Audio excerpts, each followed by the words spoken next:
Hey guys, how are all of you beautiful people? Hope you are doing fine, and yes, this is the next part of Reborn in My Hero Academia with cheats.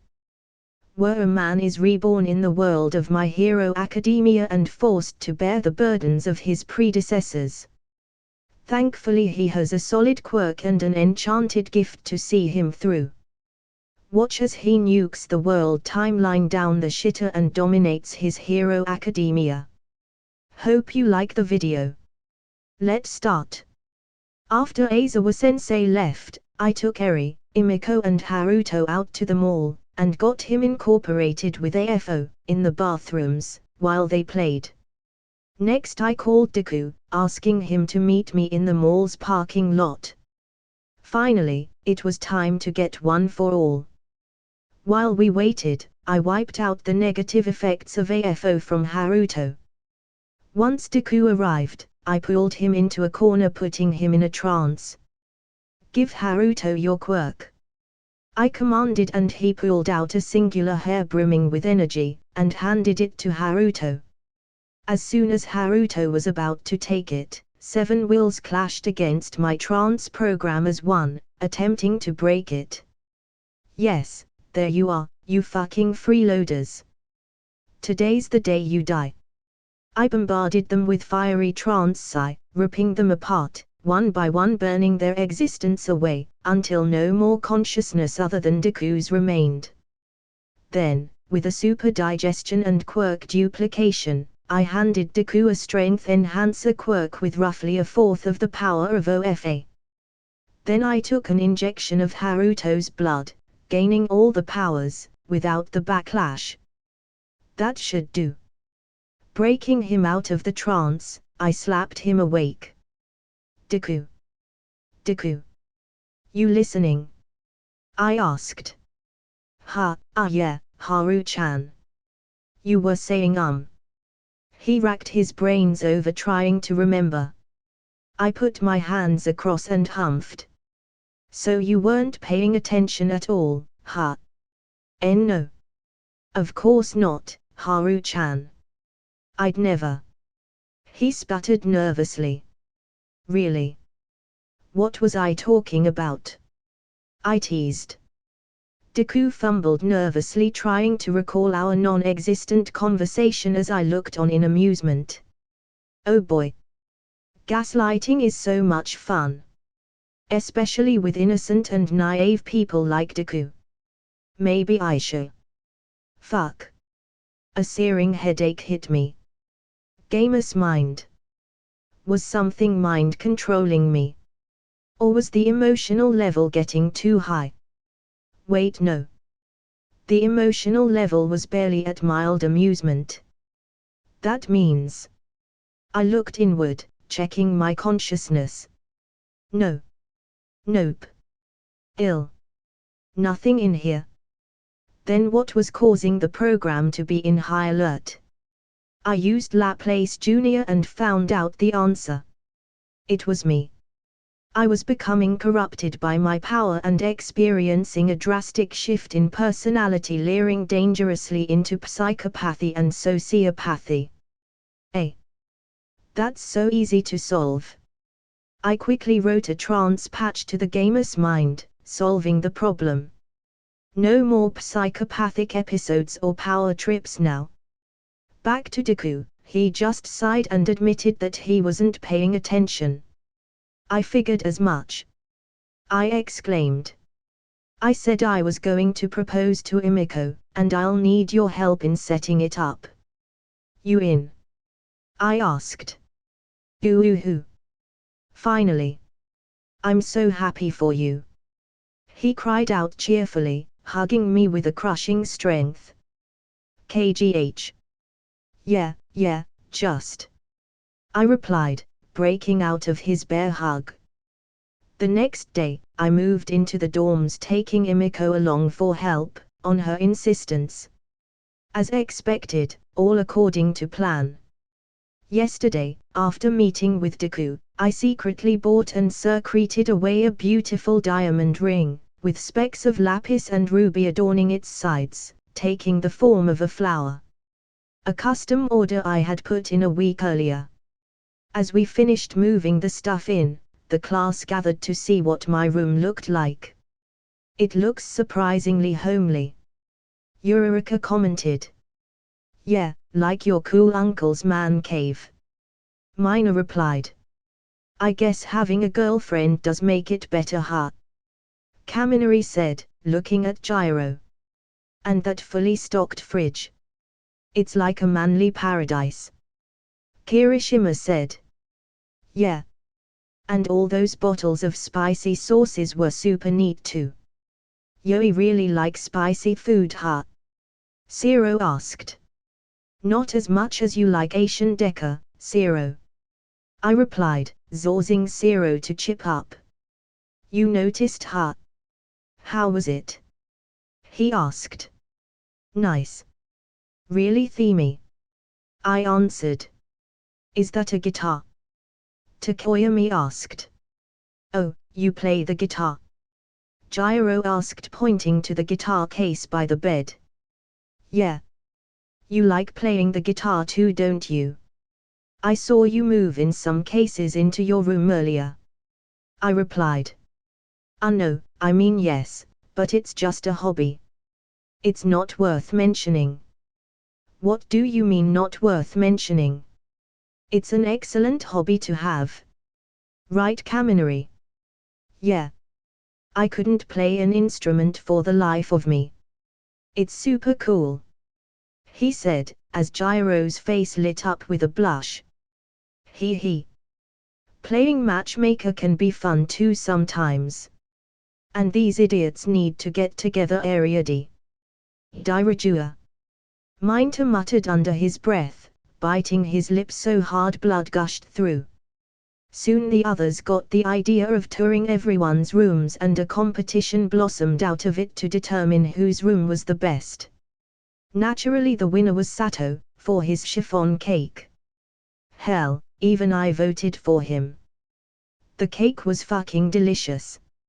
Meanwhile, Deku was out on the roof preparing the flowers and poppers. With that, just one thing remained. I stuffed the ring box in my pocket and called Imiko over. The sun was about to set, and the time was ripe with romance.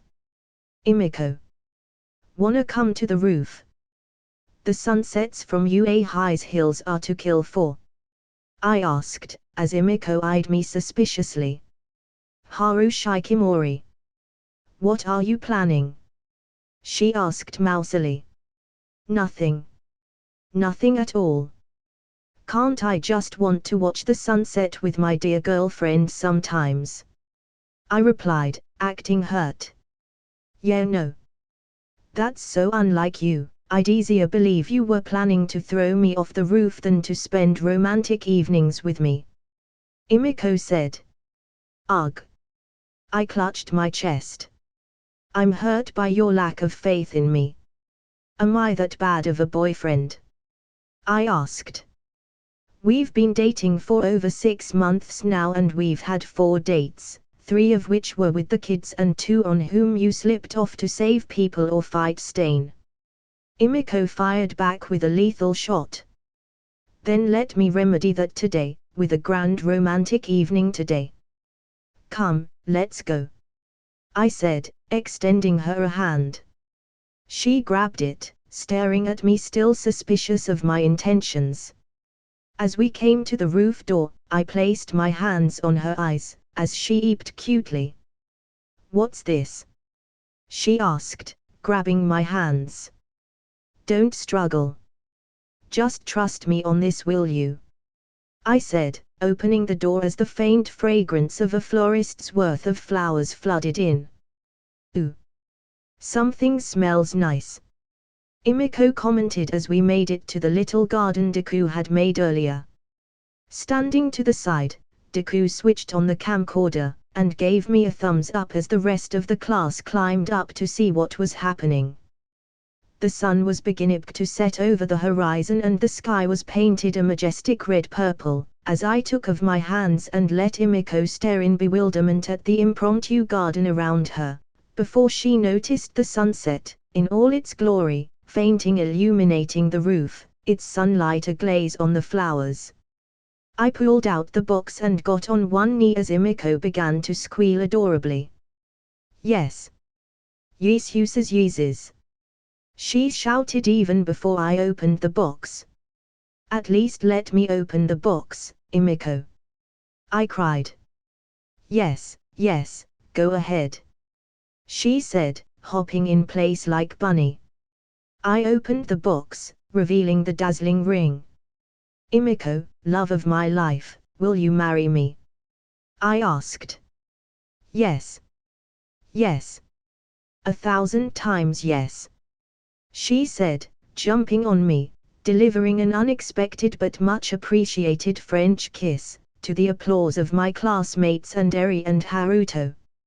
Smile, said Deku mischievously, as I moved to stop him, only to be pinned to the ground by Imiko's violent make-out session. A familiar click sounded out, as the flash blinded me. And that's how my proposal to Imiko ended, with a lot of PDA, unwitting viewers and the most awkward photo I would ever take in this world. The provisional license exam. My ticket to legitimacy in my vigilante activities. Also I figured. And seeing my escapades, so would others. As I arrived alone at the stadium, having taken the time that morning to cooperate with the police in their investigations of the Kamino incident upon Nighty's recommendation, I saw the class being greeted by a pretty boy with the vibration quirk. Heh. He must be popular with the ladies, being a living vibrator and whatnot. Though, his quirk was strong and as such I copied it permanently. Yup. Permanently. When I took in AFO it mixed with Monoma's copy and Rico's poltergeist to give me a complete and remote power copy ability. Instantly, I also copied the quirks of every other examinee, and joined up with the class in the lecture hall. I called them all together and informed them of the UA crushing tradition. Listen up. I've done my research on this exam. Every year, since the UA Sports Festival shows off our quirks, all other examinees are aware of them, their usage and most importantly, their weaknesses. Therefore, there's an unofficial tradition in this exam that all other participants team up against UA High, in what's known as UA crushing.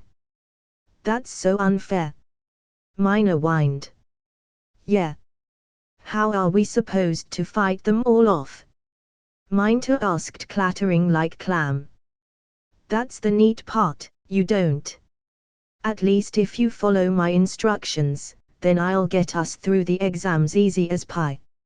So you guys in, or do you want to face the might of all other schools combined alone?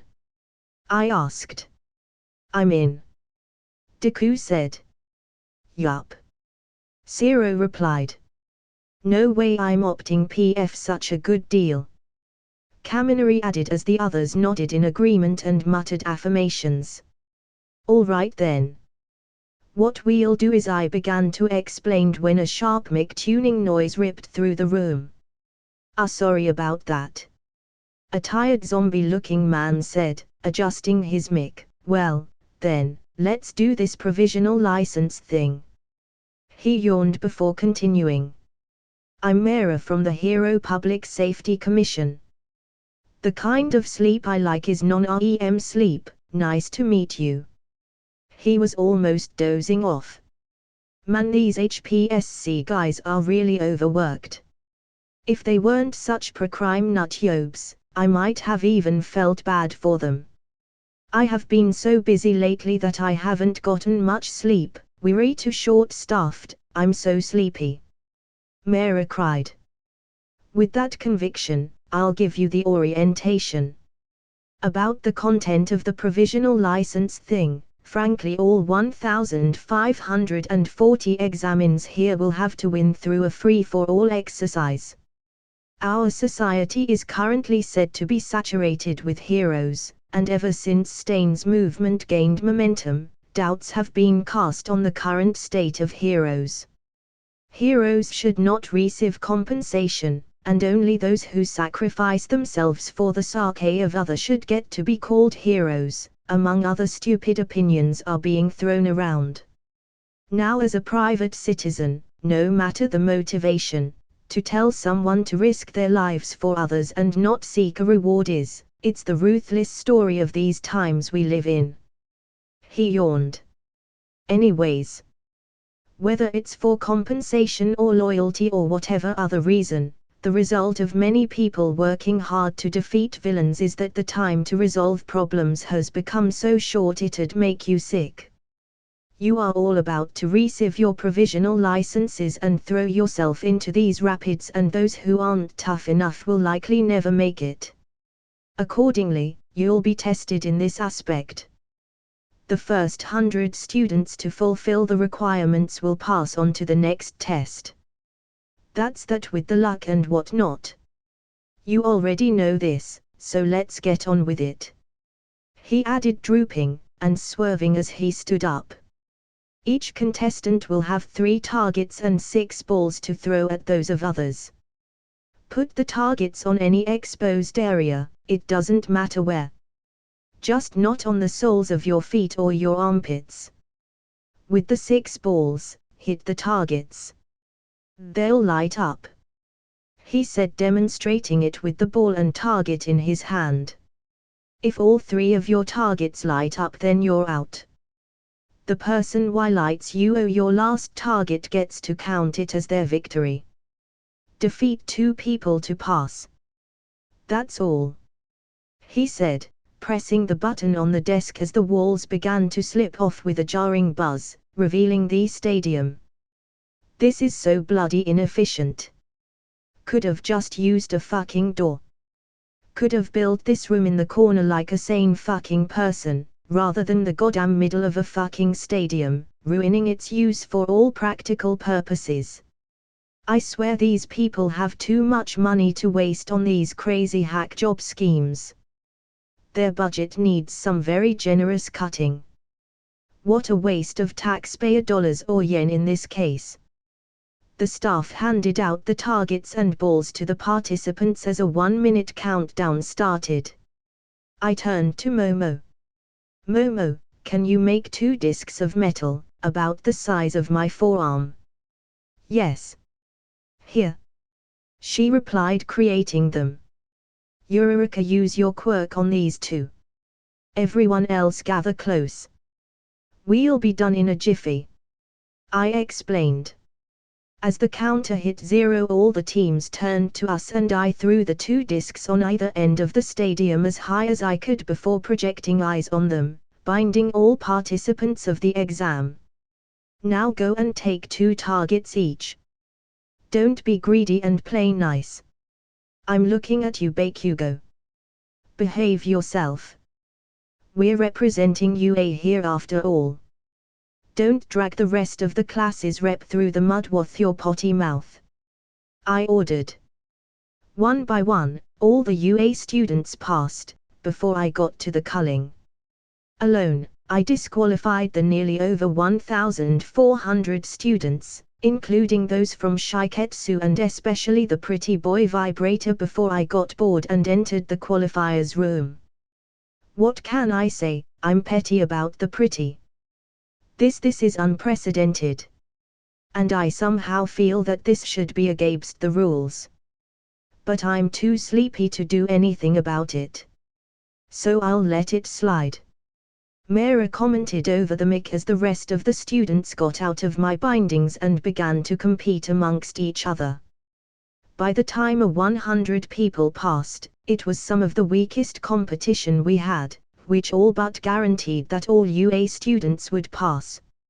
And there was also the side effect of me getting to focus on mind controlling all of the HPSC employees in attendance today, just to make my eradication of the commission as smooth as possible. During the break, I manifested my trance jacks and sent them across the stadium, mind controlling the HPSC employees one by one, until they were all under my thrall. Then, just as I finished, I ordered the employees to subdue the programming, making them my personal sleeper cells in the government. With that, they came back to their senses and went about their regular duties, not noticing a thing, ignorant of what they'd been turned into. An alarm sounded in the waiting room, and an announcement came on through the speaker. Villains have begun a large-scale terrorist attack. This is occurring in all area of city name here. Due to buildings collapsing, a large number of people have been injured. So this the scenario for the next exercise, huh? Zuyu commented. Gyro exclaimed. It's already begun.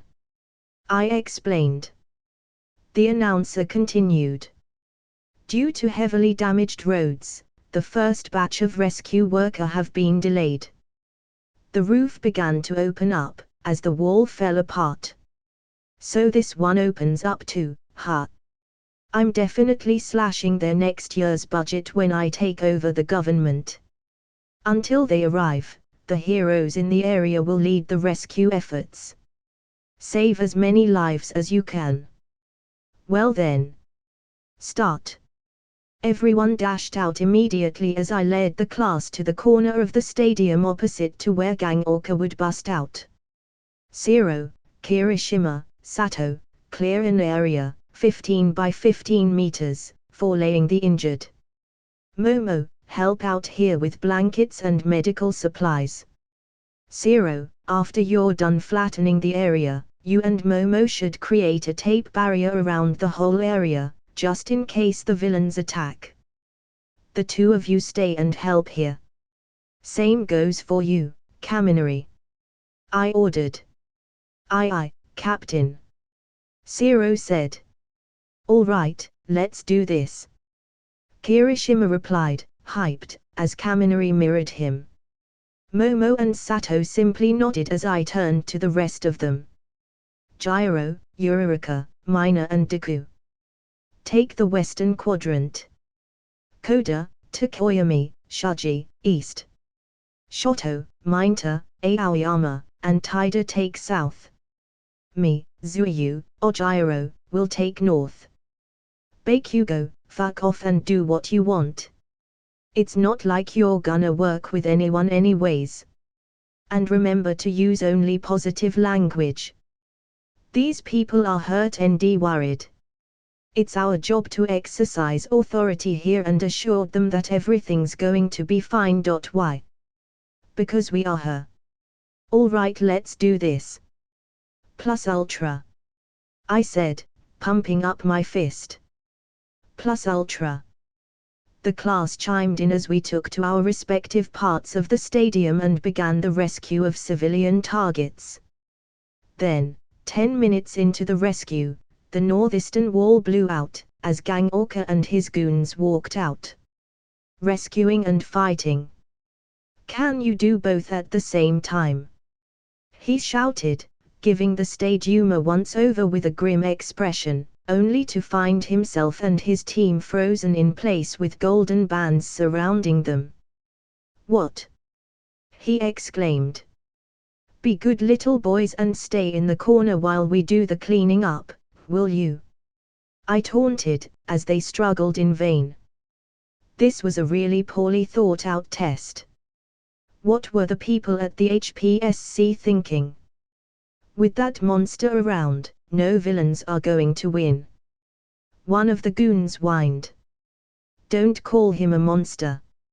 He's a fine hero already. Though the HPSC could have certainly put some more effort into a better exam. Orca interjected. With the villains caught and the victims rescued, we all received our provisional licenses. Well, not all of us.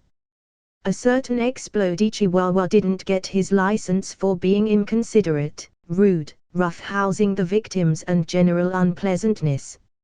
No surprise there though. Even I couldn't have him get that license with anything short of mind control. That aside, with my provisional license in hand, the people seeing me as the symbol of peace, and AFO and OFA in my arsenal, I could finally move things along faster. Waving goodbye to my excited and happy classmates, I turned the corner and teleported away, Back to Jakku once more, and right into the chairman's private office. "Hello, doctor," I said, causing him to jump a good 5 feet on surprise, dropping his whiskey bottle as it shattered on the floor. Surprisingly spry for a 120-year-old man. "You. What more do you want? You've already ruined everything," he said, chucking his glass at me. "Oh boo-hoo. Is the human experimenting pedophile sad? I don't fucking care. Deruma Ujiko, today, I'll give you a choice. Actually no. On second thought, die." I shoved a trance jack into his head, wiping his soul and replacing it with a trance program of my making. "Now, how many nomas do you have on hand?" 14. He answered lifelessly. "Pepper up a bit. You need to be convincing for the next bit," I ordered, as a creepy uncanny valley trudging smile formed on his face. "Okay. You know what, neutral expression is good. Just keep it neutral," I said, and his face turned back into an expressionless canvas. "Good enough for now. Now out of those, how many high ends do you have?" I asked. 3. "But I can make more with time," he answered. "No need for it yet," I said, taking blood samples from all the nomas. "Now, once I leave here, you'll convince the PLF to attack the League to gain legitimacy for their ideology. Keywords to use are freedom, citizen soldiers, collapse of hero society. Next, when it's time to give Shigaraki all for one, make sure to instead plant a couple of good quirks in and add a small bomb by his heart and another in his head. If he asks, say they're pacemakers and artificial processors. Offer to improve his friends too, and if they agree, give them the same treatment. Also, speed up the recovery on 9. I want him menacing the streets in 2 weeks, got it?" I ordered. "Yes, master," he replied. "Good. That's all," I said, teleporting back to Muzutafu. Pulling out my phone, I gave Hijikata a call. "Master, what can I do for you?" he asked. "Alpha Charlie 4482. I replied. He cut off the call immediately and got to work, leading the League to Jakku as planned. With that, I walked into the small cafe, meeting Gentle and Aba. "Haru-san," Aba chirped up, jumping into a hug, rubbing her face all over, taking deep sniffs, discreetly, as if I wouldn't notice her creep show behavior. "How very forward. What are you, Joe Biden?"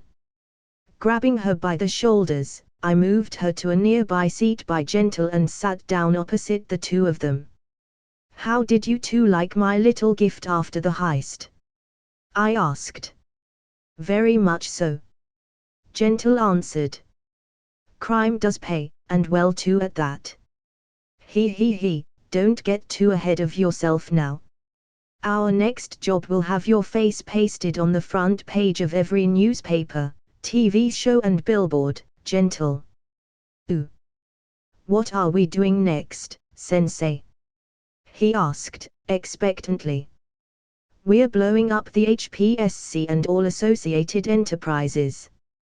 Aba, I trust you can find out what those are." "Yes. You can count on me, darling Tilda," she moaned, her true intentions slipping out. "What?" I asked, shocked. "What?"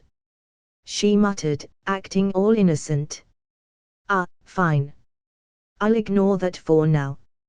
Only until I get my hands on some higher-ranking officials unlike the lowbrow schmucks I mind-controlled this morning. The HPSC, being the paranoid agency it is, kept all relevant and more importantly, useful info out of the hands of anyone who wasn't ahead of the organization.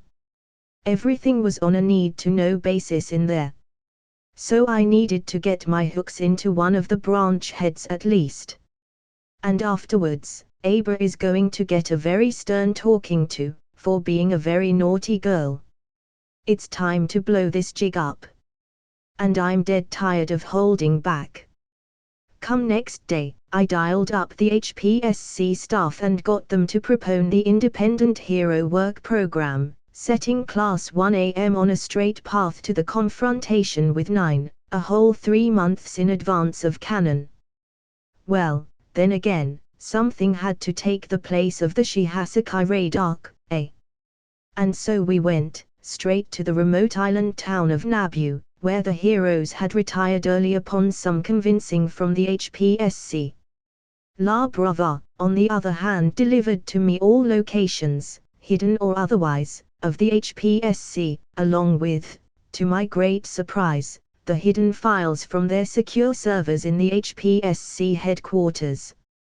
And boy, oh boy, do they have some dirt on them. Toppling anti-hero regimes, secret death camps, suicide squads and illegal human experimentation on minors in black sites. Well. Just, well. They are so much worse than I had initially pegged them for. Quietly, an idea bloomed mind. An easy way to get the HPSC out of the picture, without sacrificing Gentle like a disposable piece. I immediately emailed the most damning files, anonymously to all major publications and news channels. And then, just for good measure, I leaked it on the internet's deepest darkest corners, or at least on this world's analog to 4chan and Mastodon. With that, and a hard day of helping the people of Nabu, I and everyone retired for the day. Early the next day, I went for a morning jog, and once I was in a remote cove, behind the beach, I teleported to the military base in Kyushu, brainwashing the entire base and stealing their remote detonator explosives. Teleporting over to the branch locations of the HPSC in the files, including the black sites, I planted the explosives in all sites and then met Gentle and Aber in front of their headquarters in Tokyo. Gentle, you ready? I asked. Gentle removed his full-face obsidian helmet with white streaks in a knightly pattern, and flashed a bright smile. Yes, Sensei. Good. Remember the script. You go in, set up the camera, give the speech, point out the resources on the internet and then blow it up. The explosives are in the suitcases. Take them over 2 at a time, 4 on each floor. And most importantly, if anything goes wrong or right even, blame Stain. I reminded. Gentle nodded, and picked up 2 of the 16 suitcases, before leaping into the main street, across the road. I watched from the shadows of the alleyway, as the guards were knocked out, and he rushed into the building. Using my telekinesis, I killed the 2 knocked out guards. Gentle made a handful of more trips back and forth, before he got to filming the video. I watched the live stream, and unexpectedly, Gentle did great. Good morning everyone. Now generally, I would introduce myself before explaining the situation, but not today. Who I am doesn't matter. What I have come to find out does. The dark deeds of the HPSC need to be brought out into the light. Since their creation, the HPSC has been the bulwark that keeps hero society's corrupt tattered husk standing, even as the vermin that are the fake heroes eat away at the ideal it once represented. But all throughout, I never blamed the HPSC for any of it. After all, they were just simple office workers doing their jobs, right? The actions of the heroes aren't their fault. They can't read minds and see the future, so they can't tell who's going to abuse their hero licenses. But apparently I was wrong. Not only do they allow these corrupt heroes to get their licenses, in some cases they even encourage them to do so. Why, you ask? so that the HPSC can then blackmail them with their crimes to do dirty jobs for them under the table. Now I know what you're thinking. What proof do you have of it, mysterious masked person on the internet? For all you know, I could just be a nutjob conspiracy theorist, right? That's where these come into play. Gentle said, pulling out a manila folder from his jacket. When I first chanced upon this curious set of documents from the HPSC, I didn't believe their contents either. But once I checked it out, each and every one of these claims turned out to be correct. I have released this document onto the internet for all to see. I have also sent a copy to all major news channels and publishers. So if you don't see an expose on it from your local news channel, you'll know that what I have said is true and the HPSC has shut down the conversation around it. Try and censor me now, you paranoid pro-crimes fucks. So you're wondering now, what do these documents contain? And let me tell you, it's some graphic stuff. But I advise you not to turn away from the hard, cold and unpleasant truth. The HPSC has committed many sins against the people of this nation and they need to be brought to light. Let's start with something simple, something you expect out of barbaric, lawless Middle Eastern and African nations. I'm talking about child soldiers. The HPSC has been luring in poor, young and idealistic children and putting them through grueling and sometimes fatal training camps in their black sites to use as assassins against their enemies. Who are these enemies? Just about anyone that the HPSC feels is a threat to their national order and the corporations whose bribes line their pockets. Is a hero doing the right thing and refusing to advertise a harmful product to children? Frame him on false charges and get him to commit suicide via 37 shots to the back. Is a person with a mutant quirk too ugly? Guess what, he's getting assassinated. A reporter doesn't agree with their ideology, mysteriously found dead in a car accident soon after. Do they suspect you of just thinking about committing a crime? Dead. They won't even wait for you to do something. If they feel like you're going to do something they don't like, whether you actually want to or not, it doesn't matter. They'll send their child assassins after you. All of these children are also then put forward as heroes when they grow up, and blackmailed into doing further dirty jobs with their pasts held captive by the Commission. Some of them are even propped up as ideal heroes, despite the horrible deeds they have been forced to commit. Let's take the example of one of our favorite young heroes. Hawks. His real name, which you won't find on any public records, by the way, is Kigo Takumi. When he was a child, his abusive father, who was a villain, got apprehended by Endeavor, leaving him and his mother to become homeless. Now in the slums, there wasn't much money to be made and his mother was, let's just say, less than ideal as a caretaker. Then, one day, young Kigo saved some people from a car accident. When this came into the HPSC's notice, they immediately offered him a Faustian bargain. Come with us and do what we tell you, and you won't want for anything ever again. And with sweet nothings and empty promises, they brainwashed little Kigo into becoming an assassin, and then once he was too old to be useful as an assassin and they had a shortage of heroes under their thumb, they wiped his past, and propped him up as the new and rising hero, Hawks. Handsome, capable and unblemished by his now non-existent past. They did the same with Lady Nagant, by the way, if anyone was wondering about that.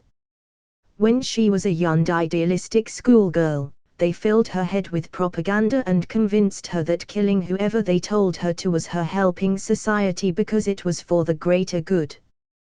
The same excuse used by dictators and despots across the world to justify genocides and ethnic cullings. And if you thought that was all, oh boy, are you in for a treat. Remember the housing collapse in southern Japan that left more than 1 million people bankrupt and homeless, skyrocketing crime rates? It was the HPSC. They made backdoor deals with some of the richest and biggest players in the market, both black and white, to sell of poorly built, hastily requisitioned land at dirt cheap to their corporate and underworld overlords. That's how this seemingly out-of-the-blue housing collapse happened so fast and unnoticed by anyone. And the people who got their hands on those less-than-legal property deals. The worst of the worst. Villains, megalomaniacs, international inhuman conglomerates and dictators. Any of you ever wonder how the League of Villains got their hands on enough money to fund 3 separate labs and human experimentation subjects? Guess again. It was the HPSC. Gentle said, with a flourish, as a helicopter could be heard buzzing outside. Hear that? It's the HPSC's task force coming to silence me. So with that I must bid you adieu. But fear not. As I mentioned earlier, all the files are available on the internet for those who seek the truth, no matter the cost. Stain, sir, I hope you're watching. If I fall here, carry on the torch of our movement. Bring the HPSC to justice. He said, before he grabbed a table lamp off the table. Elasticizing the air to create a slingshot, he launched the lamp into the window, shattering it. With a bow, he jumped out of the window behind him, off the 4th floor and into a portal I had waiting for him, as me and Aber teleported away as well.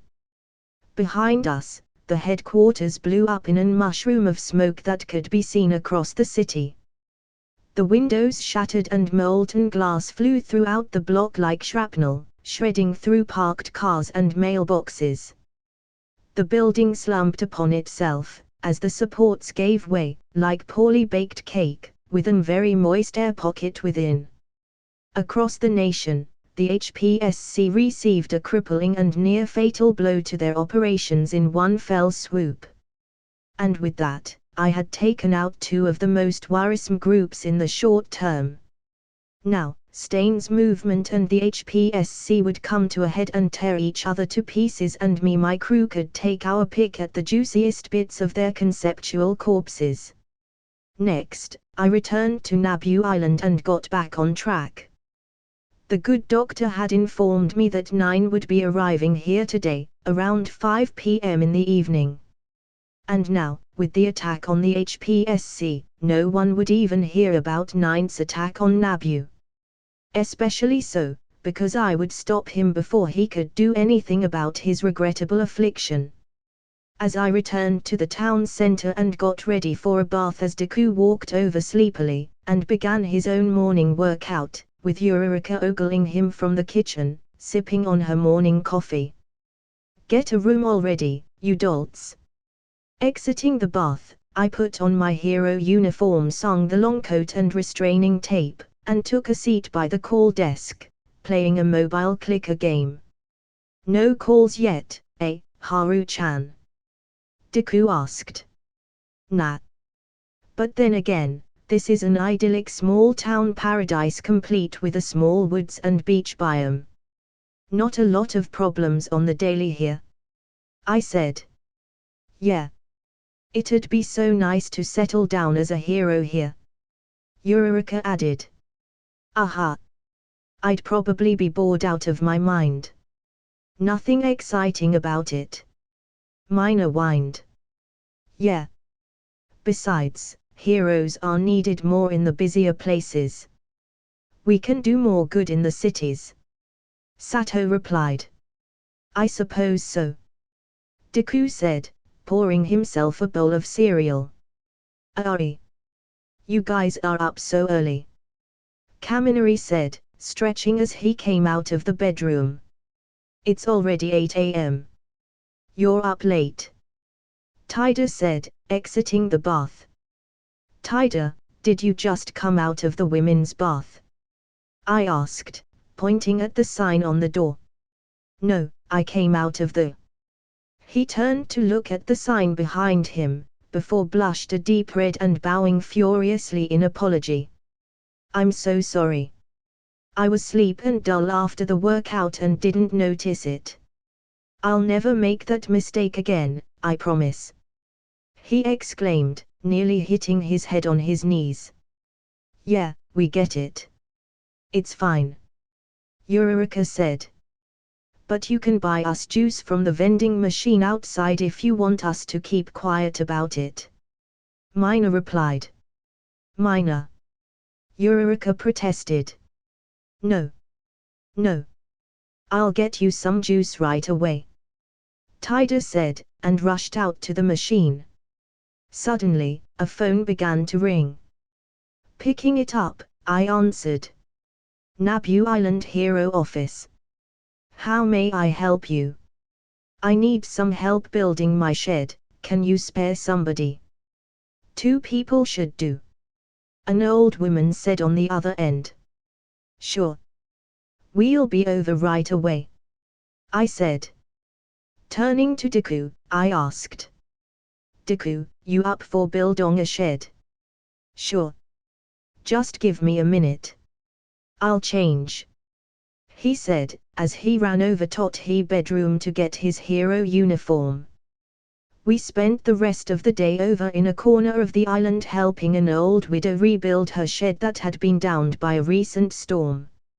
As the sun came up on the horizon, we finished for the day and began our walk back to his office, when all of a sudden, a huge torrent of water slashed across sky, lightning strikes coming down in a chorus of thundering destruction.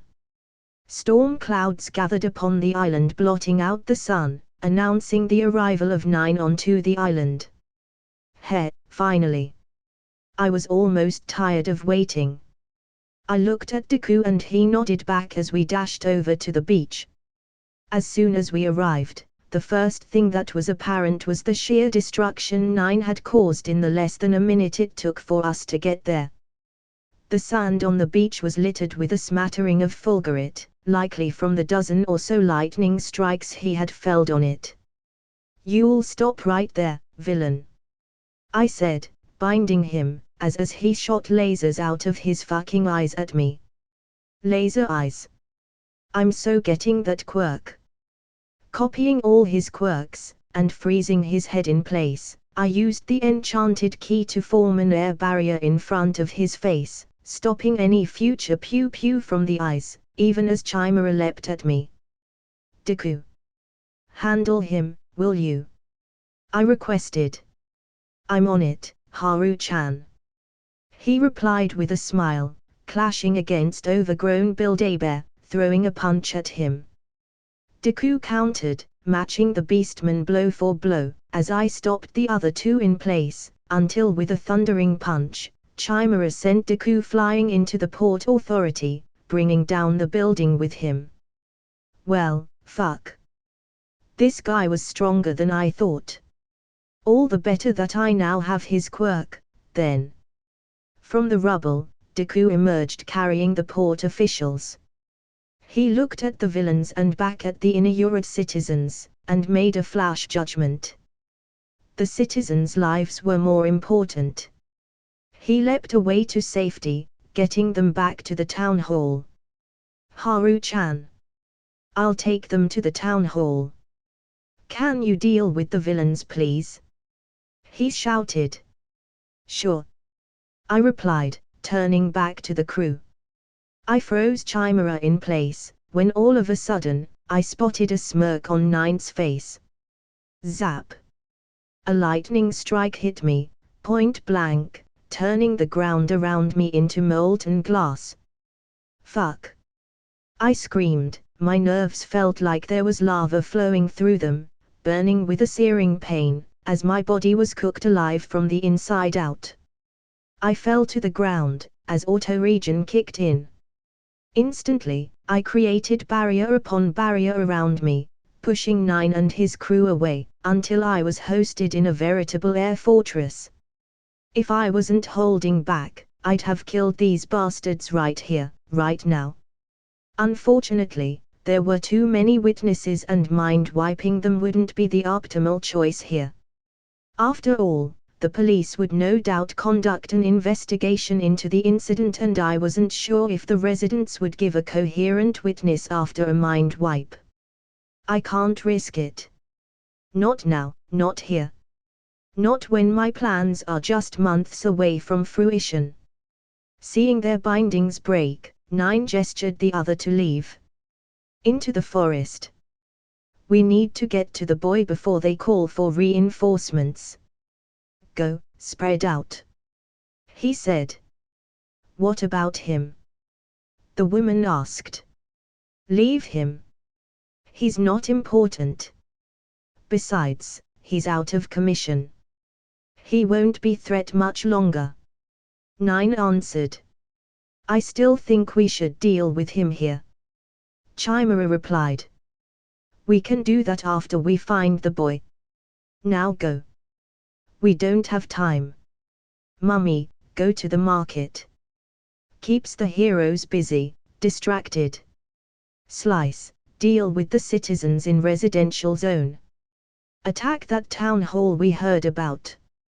Chimera, take the left, I'll take the right. Meet me at the hilltop playground, there. None ordered, before dashing away, as Slice and Mummy followed through on his orders. Just as they disappeared into the forest, Chimera looked at me, and came over, attempting to land one last attack. He reared back, pivoting on his tail, kicking the barriers, shattering them one by one. Another punch, another kick, a tail swipe here and there, he made his way closer to me. TCH. Someone's got a death wish. I used telekinesis and gave him a brain aneurysm, as he fell over onto the hot glassy sand. Deku on the other hand, returned, having saved the citizens along the way. Haru-chan! He cried, as guilt and rage appeared in his eyes. He picked me up, as I shut down my auto-regen, lest Deku notice my injuries healing at a rapid pace. I pretended to faint as he carried me back to the town center office. Haru-chan, I'll make sure they pay for this. Just rest here and wait for me. Deku said, kissing my forehead. What the fuck, Deku? That's gay AF. Fucking weirdo. Using my psychic scan, I checked the situation around the island as a furious Deku railed through the villains, and in a wholly uncharacteristic move, cracked 9 like a Kit Kat, full-on Bane style, before grabbing hold of Slice's hair and ripping it off her head, shred by shred. Let her go, Midoriya-kun. She's surrendered. Taida pleaded. Deku turned to him, causing Taida to flinch back at his eyes, the rage overflowing into intimidation. Looking at their visceral reaction, Deku looked back down at the clumps of hair in his hands, then back at them, before coming to his senses. He stumbled in shock, leaning against a nearby wall. Deku-kun. What happened? Yurika asked, coming close to him, as she began to comfort him. I. Deku shook like a chihuahua, afraid of what he'd done. It's okay. Shush. It's okay. I'm sure you didn't mean to. Yurika hugged him, patting his back. Suddenly, he jolted, looking in the direction of the town hall. I need to go. He cried, zipping past everyone, right back to me. He knelt by the bedside, muttering in his characteristic stream of thought, still shaking. Tears pooled in his eyes, as he reached out, carefully touching my severe tan, tracing the lightning scars running across my skin. I'm sorry, Haru-chan. Even though I promised, I still couldn't protect you. He cried, his salty tears falling upon my burnt skin. Fuck. This idiot. What's he doing, literally salting my wounds? Bastard, use your stupid congu of a brain for once. If you've got time to cry, mind getting me some water and burn salve? I teased. Haru-chan. You're awake. He chirped. I won't be for long if you keep salting up my burns with your tears, dumbass. Now mind getting to it? I asked. Yes. Of course. I'll be right back, he said, rushing out. As the curtain of night fell upon the island, Momo helped restore the comms and we contacted the local police department for support in handling the capture. That was when the news broke. The HPSC had been shut down, and there was a nationwide free warrant for the arrest of Stain and his followers, with a whopping 100 million bounty in the namesake's head. And that's bingo. In the aftermath of the attack, I was shifted to a local hospital and treated by Recovery Girl. After another scolding and 3-day suspension, the Independent Hero Work Program ended. We returned to UA. Finally, with some free time on my hands, I decided to do what I hadn't in the past 8 months. Be a good boyfriend for once. And to that end, I was taking Imiko and the kids to MHA's equivalent of Disney World, which was also conveniently called Disney World. The only difference was the superpower-themed fairy tale movie instead of the usual magical ones. The Wicked Witch didn't use a poison apple, she used a poison quirk. The Big Bad Wolf had a mutant quirk, and the Prince Charming was an All Might-esque superhero, complete with the annoying smile. And boy was this place obnoxious. I mean the kids loved it, with Eri even sporting a rare full smile. And I guess that made it worth it. It was high time this depressed little baby got some smiles in her. Papa. Papa. Let's go on the roller coaster. Haruto chirped, pulling on my sleeve. Yes, hold on. Let me get a ticket first, I said, turning to the guy at the counter. 4 tickets please, 2 adults, 2 kids. What do you want to ride first, Eri-chan? Imiko asked. Pinwheel. Eri replied, looking around madly, taking in every bit of the experience. You mean the Ferris wheel? Imiko corrected. You mew. Eri nodded. This was her first time in any place like this. Overhaul had kept her under tight lock and key, so her only escape was through the television in her room. And with the prevalence of Ferris wheels in the Precure and Magical Girl anime she liked to watch, it had become the focus of her park experience. Well, that and the merry-go-round. I handed the cashier the money as she gave me 4 armbands. Here, put them on. And don't lose them please. You'll have to pay an extra reissuance fee, the cashier said. You heard the man. Come here, Haruto, I said, putting the armband on him, before using a Waze-swelled quirk to attach it to him. No way in hell I'm paying that reissuance fee. The bloody tickets already cost an arm and a leg. And sure, I was a multimillionaire, but still. Money doesn't grow on trees. Hold on a minute. Oh no. No no no. Penny pinching, this no shit attitude, my growing penchant for puns. I have become my dad. Dang it. Guess that meme about dad jokes is true after all. Seeing my expression, Imiko figured out what I was thinking, and let out a small, cute chuckle. Oh boy, that made me wanna kiss her right then and there. No. Must resist the cute. I stood up and gave Imiko a peck on her forehead before picking up Haruto in my arms and welded Eri's band to her one-piece lily-patterned frock. You wanna take Eri to the Ferris wheel first? I'll take Haruto for a spin on the coaster, I suggested. No. Imiko said, and Eri crossed her arms in protest. We are not separating. It's very easy to get lost here. Have you seen the crowds? Besides, if I let you out of my sight, you'll probably fly off to save someone or capture a villain again. Not today, mister. Imiko pouted, linking her arm with mine. Today, you're not going anywhere. Yes. No running off. Eri repeated. Ugh. So cute. I'm going to get diabetes at this rate. I patted Eri's head, as she squeaked cutely, as we walked over to the roller coaster, only to be greeted by the biggest game of choo-choo train I'd ever seen. Nope, with a capital N. That line's too long. Too damn long. I can already see Haruto chewing my head off with when will we get there, s. Ferris wheel it is. I said, turning us right around. The Ferris wheel, thankfully, wasn't as crowded. We entered the chamber, as the wheel slowly turned, a soft jingle playing in the background.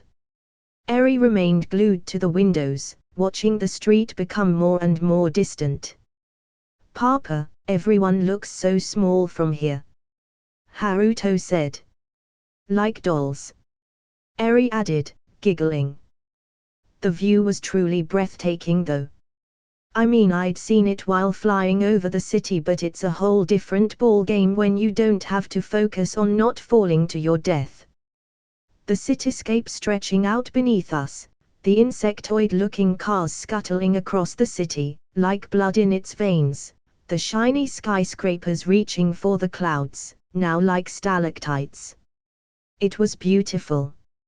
Imiko clutched my hand, and transmitted an image of the city, a complex soup of emotions churning within her. But most of all, I felt her love. Love for the children, for her life, for this experience. And all through it, pervasive like smog in China, her overwhelming puppy love for me. I couldn't help but reciprocate her affection, causing Imiko to jerk all of a sudden, tears of joy welling up in her eyes, as she jumped into my arms, grabbing me tight in a hug, kissing me on the lips. It was then that I realized. All the mental defenses and plans that preoccupied my mind had prevented me from noticing the obvious. And it made sense now, all of it. Her concern for my well-being, her constant worry, her lack of trust in my feelings for her, even as I proposed to her. It was because in all the telepathic chat session we had had, I'd never shown her the tiniest bit of love, even while she practically bombed me with hers. My telepathic signature was always cold, calculated and almost computerized, filtered through the over 500 mental protection trance programs I used as the bastion for my thoughts. And in all that, I failed to consider what the recipients of my telepathy would feel like receiving it. Fuck. I've really been a shit boyfriend, haven't I? I looked Imiko right in her big beautiful, watery eyes, so lizard-like and full of life. I was almost mesmerized, as if I was seeing Imiko for the first time again. And boy oh boy, when that feeling of first love hit again, I was almost swept away with passion. Almost, I say, because Gamer's mind came in clutch, buzzing an alarm and dissipating all that emotion, putting the fire extinguisher to my blazing passion. And there we go again. Back to ground zero. Fuck. Fucking fuckwad. Fuck all of it. I was almost there. I was almost. No. No. I'm still gonna do it. I looked back at Imiko, noticing the small smile lines on her cheek, the tiny little curve of her lips, that one cute canine popping out in her smile. I'm so fucking sorry, Imiko. I said, cupping her face in my hands. I'm sorry I failed to reciprocate that love. I just didn't notice it till now, like the idiot I am. But no more. I promise, Imiko, I'll mmhmm. Imiko pulled me into another tearful kiss, as the salty taste of her tears laced my lips. You better, you idiot. Do you know how worried I was all this time? I thought you didn't love me at all. That deep, dark cold side in you, it's scary, you know that. Imiko said, pounding my chest with her fist, before resting her head on it, as I caressed her, playing with her hair, no longer in those bunched-up buns, but rather, in a more fuller straighter cut. You changed your hairstyle? I asked. Imiko looked up at me, aghast. You asshole. You just noticed that? I've had it changed for the past 4 months. Imiko replied, slapping my shoulder. Hey. In my defense, they've been a busy 4 months. I've had stuff to deal with, you know. I protested. Yeah, I know. You do come home to me every day after all. I've seen what you've been through. And, it's okay. I forgive you. But only if you start to pay attention from now on. Relationships are two-way streets. Okay. Imiko said. Yeah. Definitely. I said, pulling out a handkerchief and wiped her tears. Thankfully, she didn't wear makeup, or else this would have turned her into a mascara monster. Soon, we came full circle as the wheel descended, and we got off. Roller coaster time. Haruto cheered, as he jumped out of the small cabin car, running off into the distance, towards the roller coaster. Haruto! I shouted. Instantly, he seized and teleported over. Yes, Papa? He asked. Oh, you're such a good obedient boy. I pinched his cheeks. Stick together. Don't wanna get lost, do ya? I said. Uhan. He replied, taking my hand and dragging me along. Getting to the roller coaster, somehow, the line was even longer now than it was before. Damn it, people, there are other attractions here that are not the roller coaster. For fuck's sake, I'm not waiting anymore. I poured out massive amounts of sigh, so much so that Eri noticed it when it blotted out her quirks stockpiling. Transforming it into trance, I sent hundreds of invisible trance jacks into the crowd's heads, giving them the impression that Captain Celebrity was in the park. As they slowly began to disperse, I power-walked my family right to the front and asked the confused-looking park employee to let us in. What happened? Is the ride broken or something? I said, pointing to the departing crowd. It's something all right. Maybe there's some celebrity out there or some such. I heard some people shout Captain Celebrity's name, so maybe he's here for a special event. The park employee answered. Well, all the better for us, eh? We get the ride all to ourselves. I said, picking up Haruto as we walked onto the platform. All in all, it was a great day, with a full 100% wholesome family time. Of course, the non-wholesome and extremely kinky bits happened afterwards in a separate hotel room, once the kids were fast asleep. Even with the baby bump, Imiko was the best lay I'd ever had, the perfect mix of cute and sexy, especially in reverse cowgirl, if you know what I mean.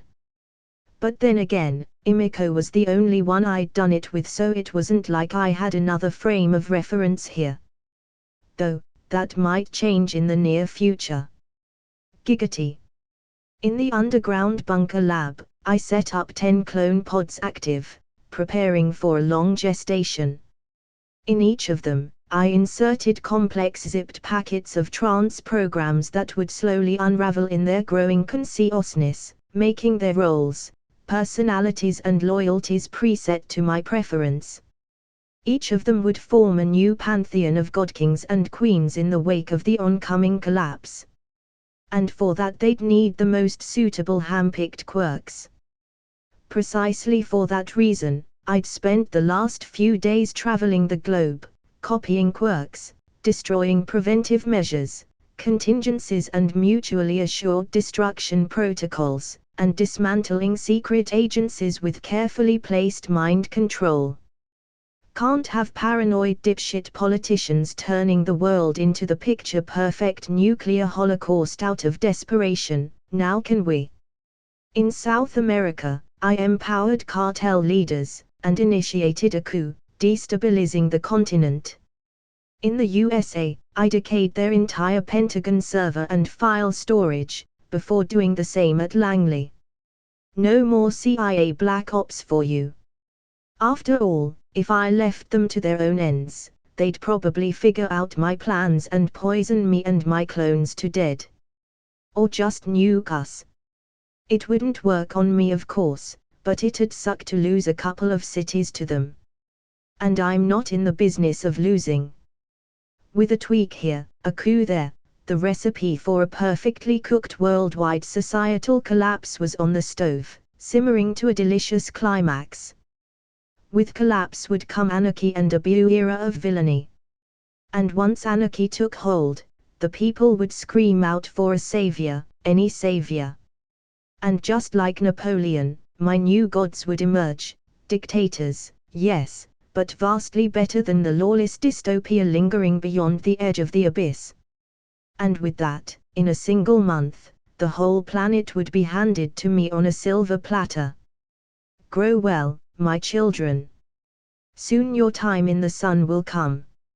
I said, running my hands across the pods, hardwiring their quirks into the embryonic genome. I looked at my notes again, as I picked out the right quirks for them. After all, if they're too strong and unapproachable, their citizens will lose hope.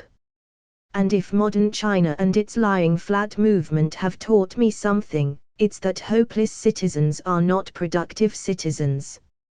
I would do dictatorship right, by guaranteeing the citizens their small, common freedoms, and dangling the hope of a regime change in front of their eyes, with a heavy, heavy dose of propaganda, the news media constantly sensationalizing even minor events, pitting the citizens against each other, while my rule is secure. Not out of the goodness of their hearts but out of their fear of the other side winning. Of course, there would be no other side, so to speak. There'd be only the OBE side, mine. After all, if it works for America, it'll work for me. I began sticking the notes on the pods, for ease of access, whenever I came back to check on them. Blood Emperor. Blood Bomb. Overclock.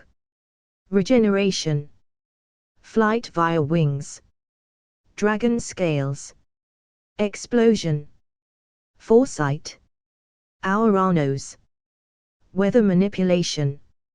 Regeneration. Hardening. Muscle augmentation.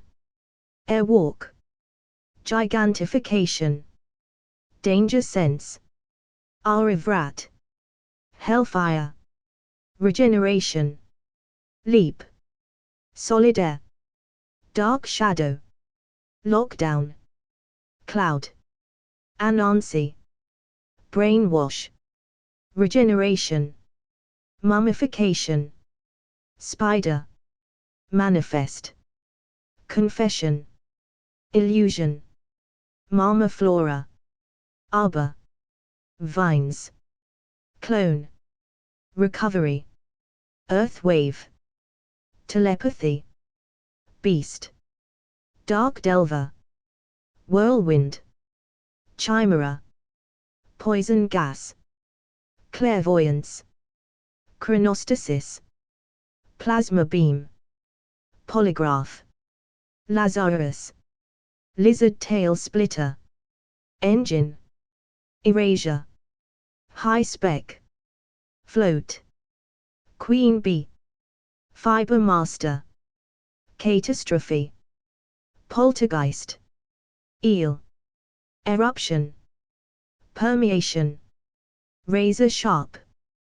Blood curdle. Horn cannon. Shenshah. Homing.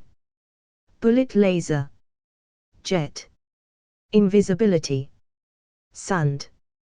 Gyrate. Food. Frost sovereign. Ice. Dragon. Metal manipulation. Regeneration. Vibrate. Size. Search. With that, I made my way to the final spot. No, not some secret black site or canon-relevant location. Rather it was a graveyard. I walked up to a particular tombstone, and activate a mixture of quirks, producing a chamber of pitch black, created using among others, the quirk black hole. Using the sheer force of gravity the chamber exerted, I diluted the time ratio between the inside and outside to a 1:10000000000.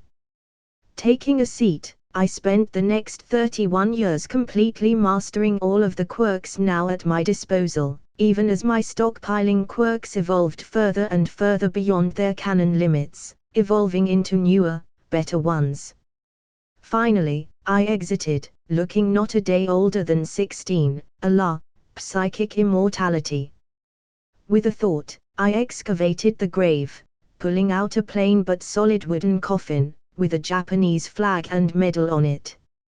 Carefully putting the flag and medal aside, I opened it, revealing a corpse on nearly complete decay, clothed in officerial garb, pinned with full military honors. Not that it would have soothed her pain when she was alive. The blood on her hands wasn't something she could wash away that easily. Yet today, I was here, and with my power nothing was impossible. I placed a hand on her chest, creating a monochrome bubble, as the world within began to reverse, her body returning to her previous state along with it. The dried summer grass turned green, then budding, and finally, sunk back into the ground. The uniform repaired itself where the worms and termites had eaten into it. The woman's body, well, decayed, flesh appearing out of thin air, pulling itself together onto her bones, blood flowing back into her rejuvenated veins, turning them from a rotten green to a bright, lively red. Then came her skin, fat and tendons, realigned in their right places. Her arms twisted in unholy formations before twisting back the right way. Her skull reknit itself from the 100 or so shards it had broken into, and cerebral fluid filled it, nursing her rapidly regrowing brain tissue. Over her head, her candy-colored hair regained its subtle luster. Finally, a dull thump rang out, faintly from her chest. Then another, and until with a great heave, she breathed again. Hua! Lady Nugent. Back among the living. I should be dead. She said, there's no way I survived that fall. Well, you did die. You've been dead for a good 10 months now. I said. Then how? Is this the afterlife? She asked. Nah. This is the real world. You are alive. As for how? It's because I revived you. I explained. Are you a god? She asked hesitantly. Yes, but actually no. I am a very powerful quirk user. I explained, I said, twirling around on my heels, pointing finger guns at her. Is this a joke to you? She asked, when all of a sudden a rumble rang out from her stomach. Lady Nugent fell on her knees, puking up maggots, and embalming fluid. Awajia. She heaved, glaring daggers at me. What? It's not my fault you have to do this. I said. Lady Nugent raised a questioning eyebrow, wiping the puke from her chin. Okay, maybe a little. But remember it was you who came after me. I acted on self-defense. I justified. You blew my head up. She shouted. As if you weren't about to do the same. I retorted. It's different. She said. Oh, it certainly is. One of us was trying to kill a 14-year-old student reporter and the other one was me. I replied. 14-year-old reporter my ass. What 14-year-old can revive the dead? A very powerful 14-year-old. I interjected. You're a war criminal trying to assassinate the Prime Minister. She accused.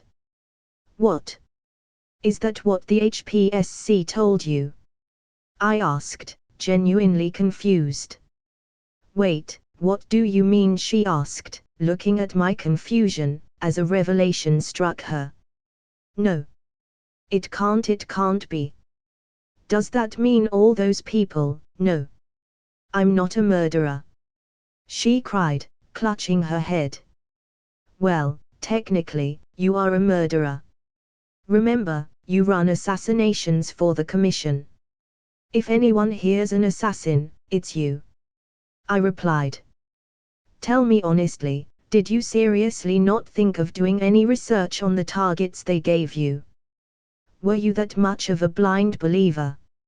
I asked. Lady Nugent didn't answer. She just kept looking at her hands, mutely. Surely you had your suspicions. I probed. You're a smart girl after all, Nugent. After a long pause she spoke. Yes. I had my suspicions. But I never thought, I never would have. She defended what little remained of her fleeting self and sanity. And yet you did. Lady Nugent, happy to do what's for the greater good. Or the greater profits of your paranoid superiors, at least. I said, mockingly, handing her the dossier about the HPSC's exploits. Even as she read it, she kept muttering to herself, slowly breaking down, shaking like a leaf in the wind. Good. It's working then. Now just a tiny little push and she'll be right in the palm of my hand. You don't know what it's like. With the HPSC, they... She cried. And that excuses you killing innocent people, somehow. Each of those people you killed had families, loved ones that waited for them, cherished them. They lost a part of their lives at your hands and no excuse will ever bring them back, Nugent. And somewhere, deep in your heart you know that to be true. I said, poking her chest with piercing accuracy. Nugent began to cry, dissolving into a weeping mess. I moved to comfort her, oating her head, shushing her, only to have her cry even harder. For nearly an hour she cried into my arms, until no more tears ran from her eyes. Finally, she looked up at me, and asked. What now? Now? I said, pulling out a packet from my coat, and handing it to her. You can choose the path of your life. Come with me and atone for your sins, dismantling the HPSC. Make them answer for their crimes. Or, on the other hand, you can take the packet and go away. There's a new identity for you in there. And don't worry, I won't ask anything of you. You're free to just leave and never see me again. I said.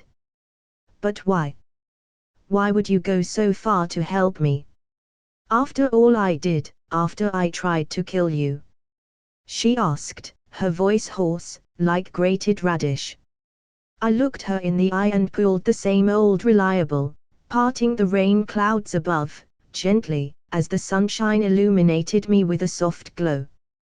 The wind blew the leaves into a pleasant ruffling melody and the birds chirped beautifully. And I answered. Do I need a reason to help someone? Slowly, the dull darkness of her lovely eyes quivered with flecks of light, as her entire being focused on me, filled with a renewed reverence. A bit too much reverence, if you ask me. Like a cult member sort of thing. And I don't run a cult. /n, and that's how I met your mother. LOL. I'll do it. I'll work with you. No, please let me work with you. Let me atone for my sins. It's the least I could do. She said, shoving her head into the ground in a doxa. I knelt back down, and gently patted her fluffy head. No need to bow. Of course you can work with me. She looked up and right into my eyes, and made to say something but stopped, instead wiping her face with the uniform. Let's go, shall we? I said, extending her a hand. She took it and stood up, her legs still wobbling madly, through the atrophy of the few days between her death and burial. Here, I'll carry you, I said, swooping her off her feet, in a princess carry, as she blushed something fierce, before nuzzling into my chest, resignedly. Waifu get. Though, I wouldn't really do anything with her other than use her to hunt down my enemies. Unless she initiated, of course. After all, great men have great lusts. He. I awoke to Eri laying on top of me, clutching my shirt with a death grip. She'd woken me and Imiko up in the middle of the bite and asked to sleep with us. It seems she'd begun having those nightmares again. Geez. I thought this was what the therapist was supposed to deal with. Why was I even paying the bastard if he won't do his job right? I petted Eri's head gently, as he calmed down, and a small smile appeared on her face. Hey papa, she muttered. So cute. And looks like she's finally warmed up to me and the family, especially after the amusement park date. Since then, she's been smiling more and more. Guess humans heal in weird way, huh? I still used trance on her and soothed out the mental blocks, just in case the nightmares return. Rubbing my eyes, I gently phased out of the shirt, leaving Eri on the bed. I turned to the other side to see Imiko already awake, looking at me with a cute homely smile. Good morning, darling Tilda, Imiko greeted. Good morning, Imiko. How long have you been awake? I asked, stretching. A while. Long enough to see Papa Haru in action, Tilda, she teased. Oh. How about some Daddy Haru too, to start the morning? I said, kissing her. Hey, not here. Maybe in the showers. She suggested. Maybe. Or you could come to the school. I am returning to the dorms today, I said. Yup. I'll be there in the evening, how about 5 p.m? She replied. Sounds lovely, I said, lifting Imiko in a fireman's carry, but on second thought, maybe a little shower action wouldn't hurt either. Hoo. I wouldn't mind it, Tilda, she cooed, as we went for a wild shower, with a soundproof telekinetic barrier, of course. Wouldn't want Mom and Pop to be witness to our tango, now would we? Now, I know I shouldn't be doing this 8 months into the pregnancy, but I have a 24 healing quirks and complete mastery over healing rise, so that was never an issue. I wouldn't allow my baby boy to be damaged by anyone ever. With a short breakfast then, I left for school. School really wasn't much of a concern anymore, to be honest, considering there would be no more UA in about a month, but the students certainly were. They were behemoths, lugging about the name recognition and inspiring power of heroism from UA, alumni of the best if the best. Which is precisely why they would have to be dealt a death blow to their morale. But the war arc should suffice for that. I used Laplace Jr. and asked, though, just to be sure. Will the war arc be enough to whittle down the hero's influence to manageable levels? Yes, came the answer. Good enough. As I entered the classroom, a sudden hush descended over it.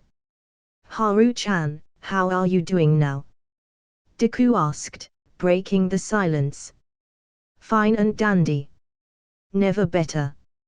Now will you guys wipe that pathetic, sorry look off your stupid faces? I said. If he can make jokes, he's obviously fine. Kaminari replied, heaved a sigh of relief. You're damn right I am. I won't go down without accomplishing my dream, I said, thumping my scarred fist on my chest. Hell yeah you won't, Kirishima added, giving me a high five. So what did you do these 3 days? Mina asked. Nothing much. Just the usual. Took the kids to the amusement park, had a romantic heart-to-heart with Imiko, even fooled around 300 people into believing Captain Celebrity was in the park so I could get past the crazy long queues at the roller coaster, I said, nonchalantly. There's nothing usual about that, Mina Zakmidi, as the class laughed.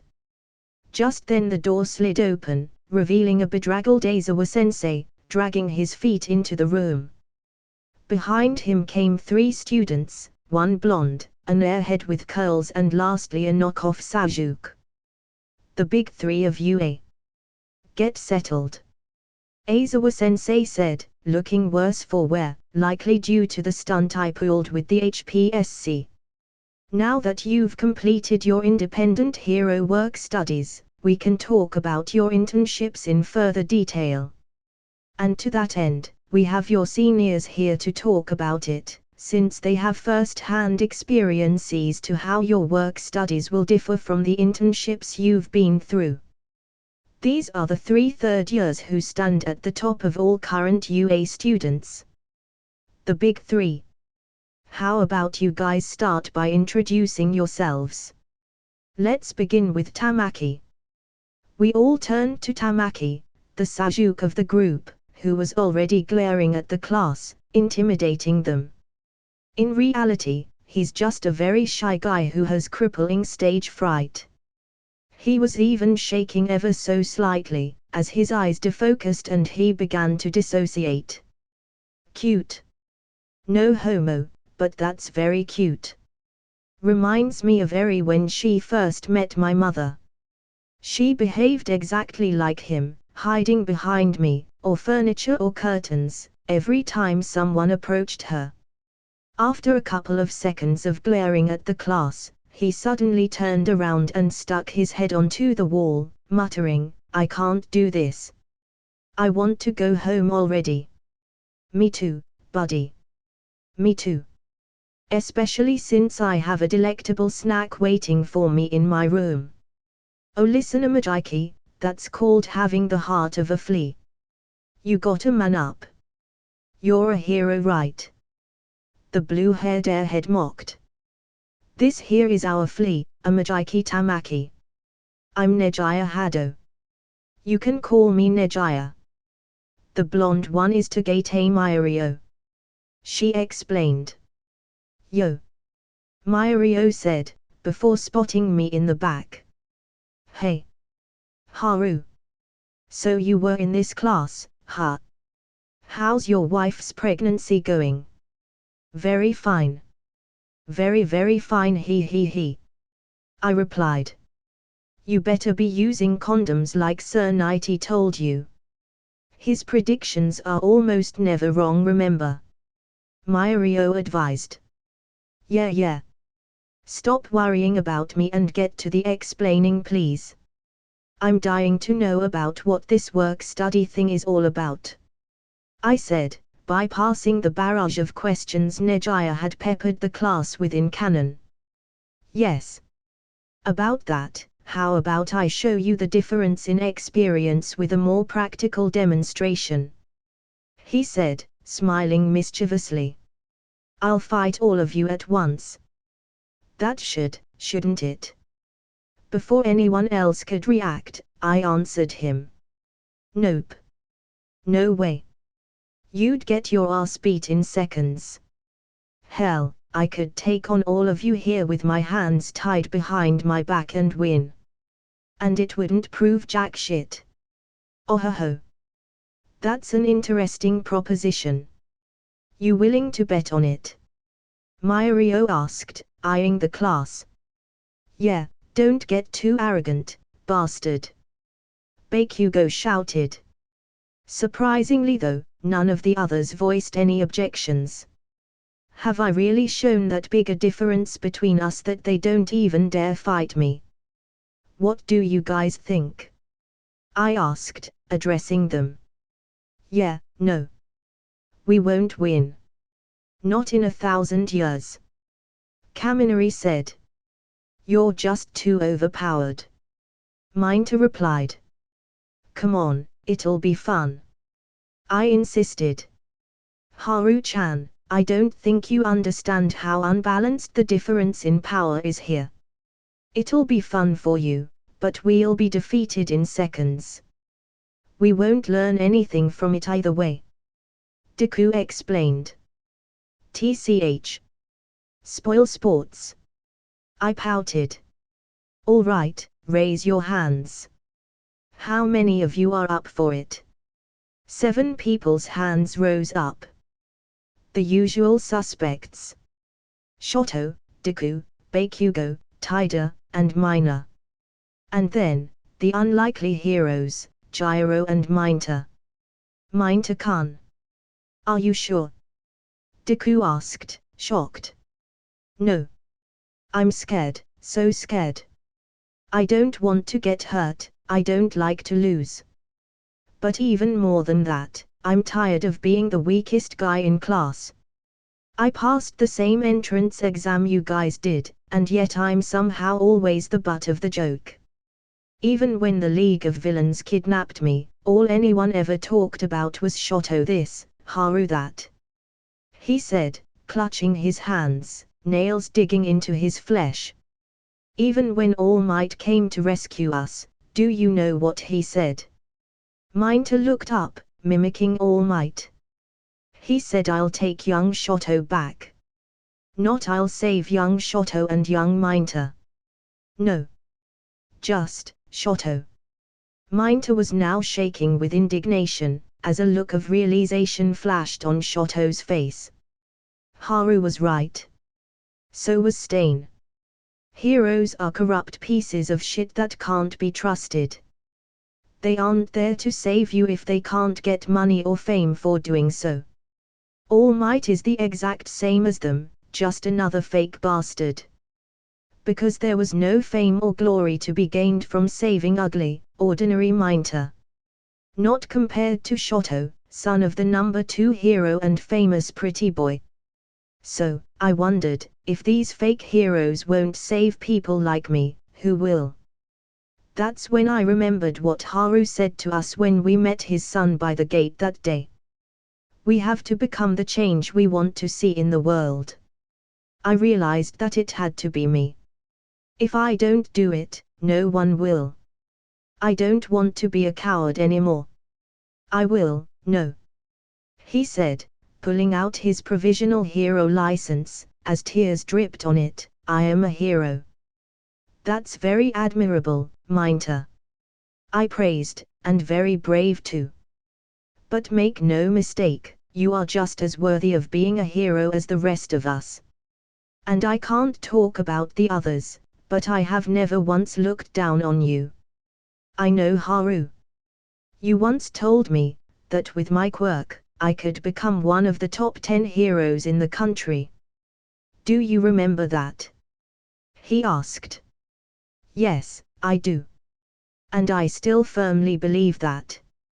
I replied. You had faith in my abilities, when not even my own parents did. So I have a favor to ask of you, Haru. If I can land just one, singular hit on you, you'll help me train my quirk to its full potential. Minta said, extending a hand. You, my friend, have a deal.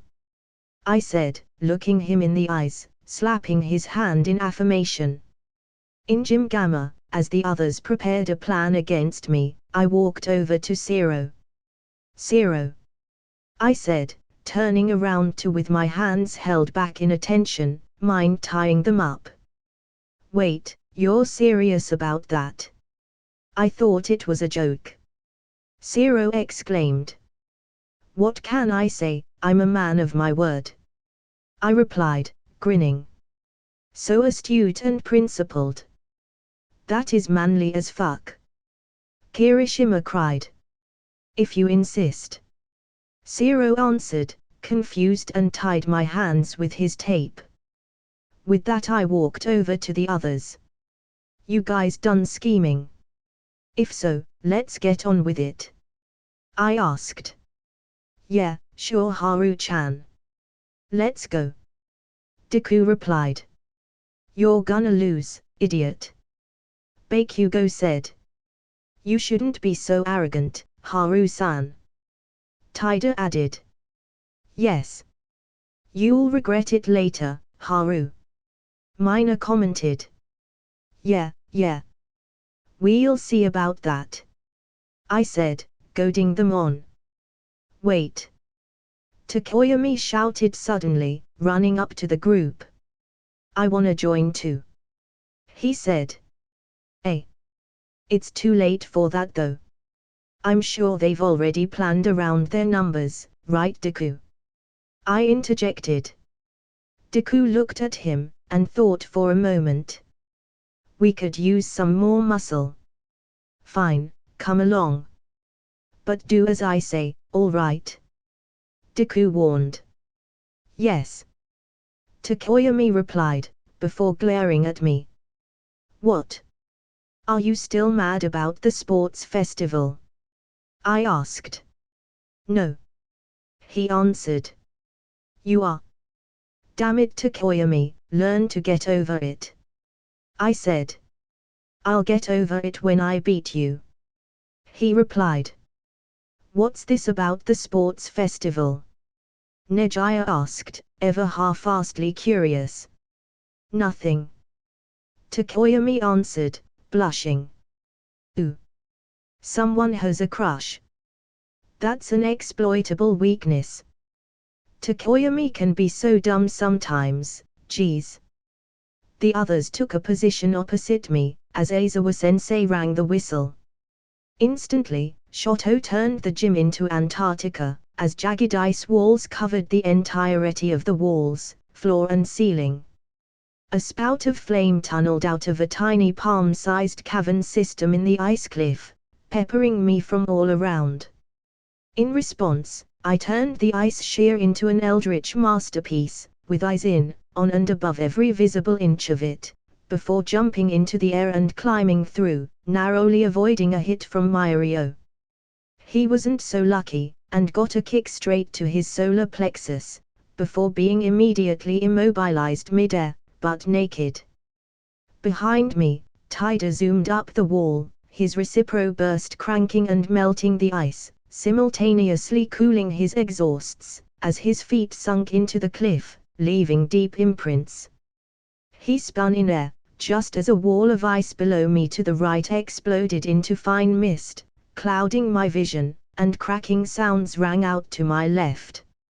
A three-pronged attack, ha! Taida from up and behind, Bakugo from below and right, under cover of fog, and Deku from out of left field. Not gonna happen. I froze Taida's leg mid-kick, giving him a cramp, as he fell to the ground before once more being immobilized.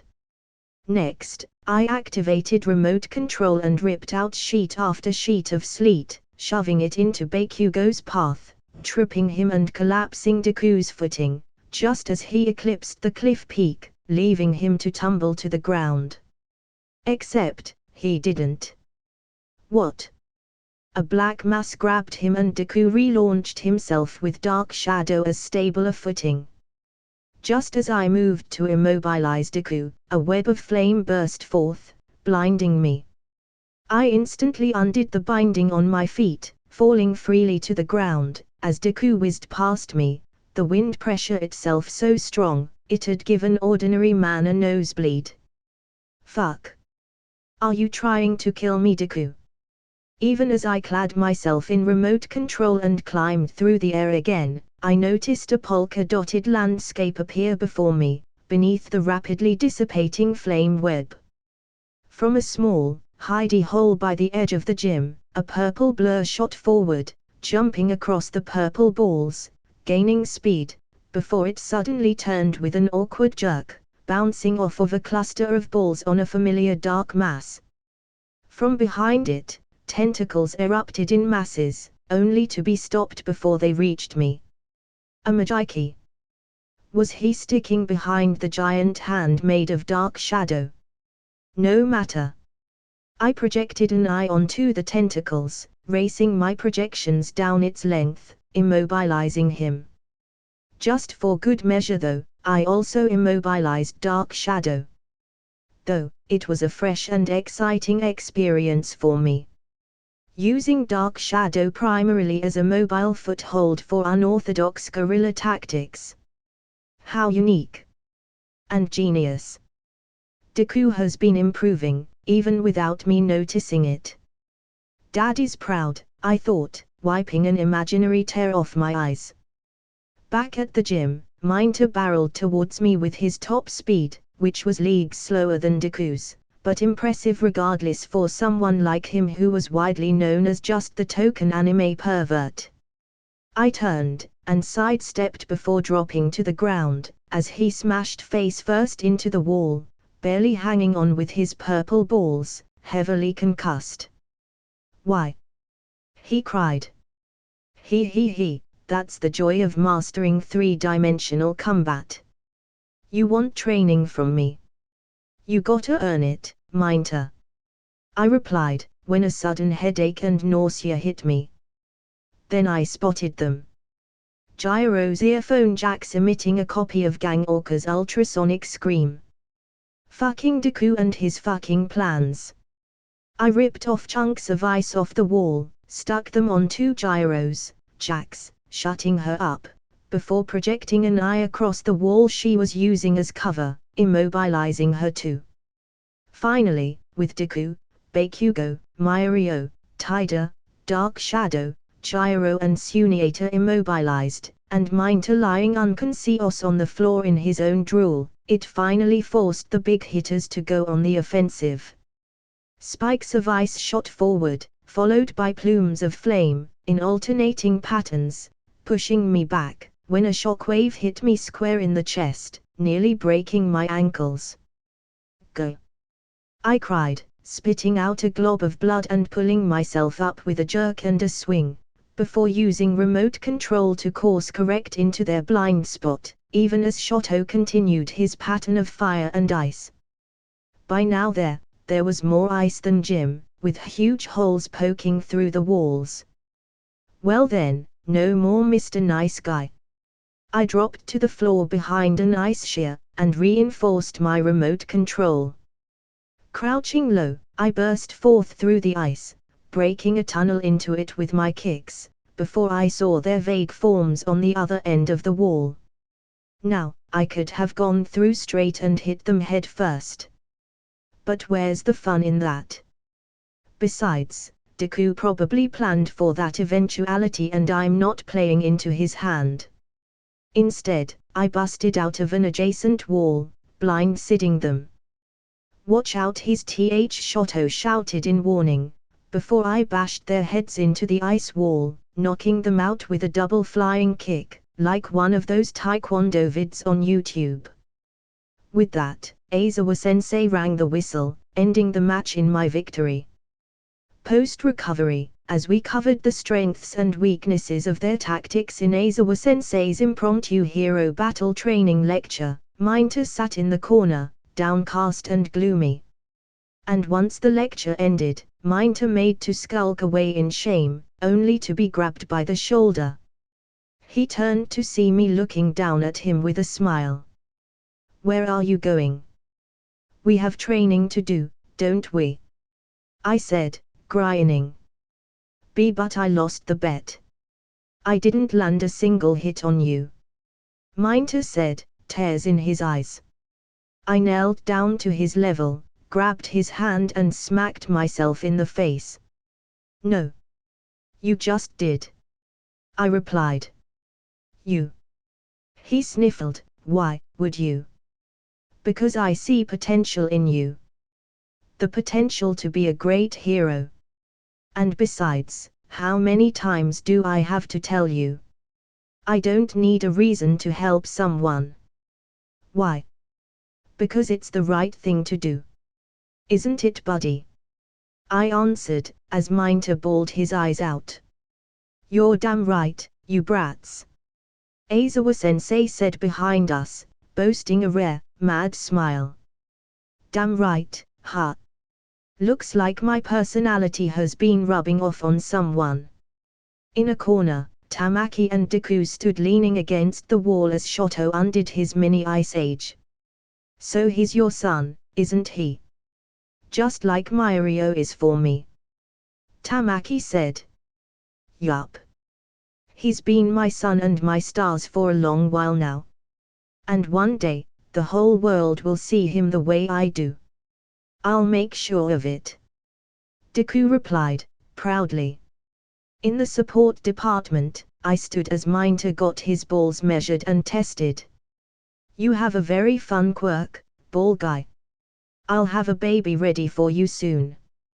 Come back tomorrow. Mai said, leaning deep, coming face to face with a blushing Minter. BB boobs. He muttered under his breath as his nose bled like a fountain. What? That shit's real. I can't believe it could actually happen to someone. But then again, this is an anime world and Minter is a harem maniac, so maybe his biology itself is different.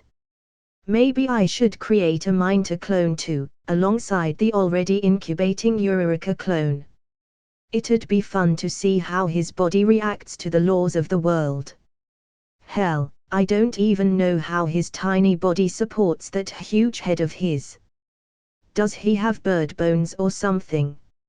No, if that was true, he wouldn't have survived that head-first crash into the gym wall today. Interesting. But first, comes his new support item.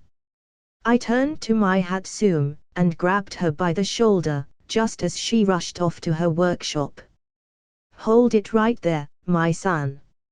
I know you like to go above and beyond the line of duty and frankly, necessity on your babies.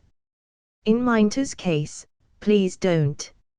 Follow the kiss rule, keep it simple, stupid. Yeah, of course. Nothing but the best for my babies. She answered half-assedly, as if it was a practiced response. Guess Power Loader really got on her case that much, huh? Now she even has a premeditated response for it. I mean it, I said, shaking her out of her stupor.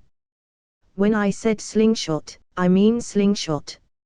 Simple, light, reinforced and with a non-stick coating on the strap. No rocket launchers or body suits or protracting grappling hooks. Got it? Gee, has my reputation gotten around that bad? She pouted. And whose fault do you think that is? I said, poking her forehead. Hey. I put my utmost effort into my babies. It's just sometimes, I mess up. A little. I gave her a stern notice, as she twiddled her thumbs. Okay, maybe a lot. But I'd never intentionally hurt anyone. She protested. I know. You're a phenomenal, genius inventor.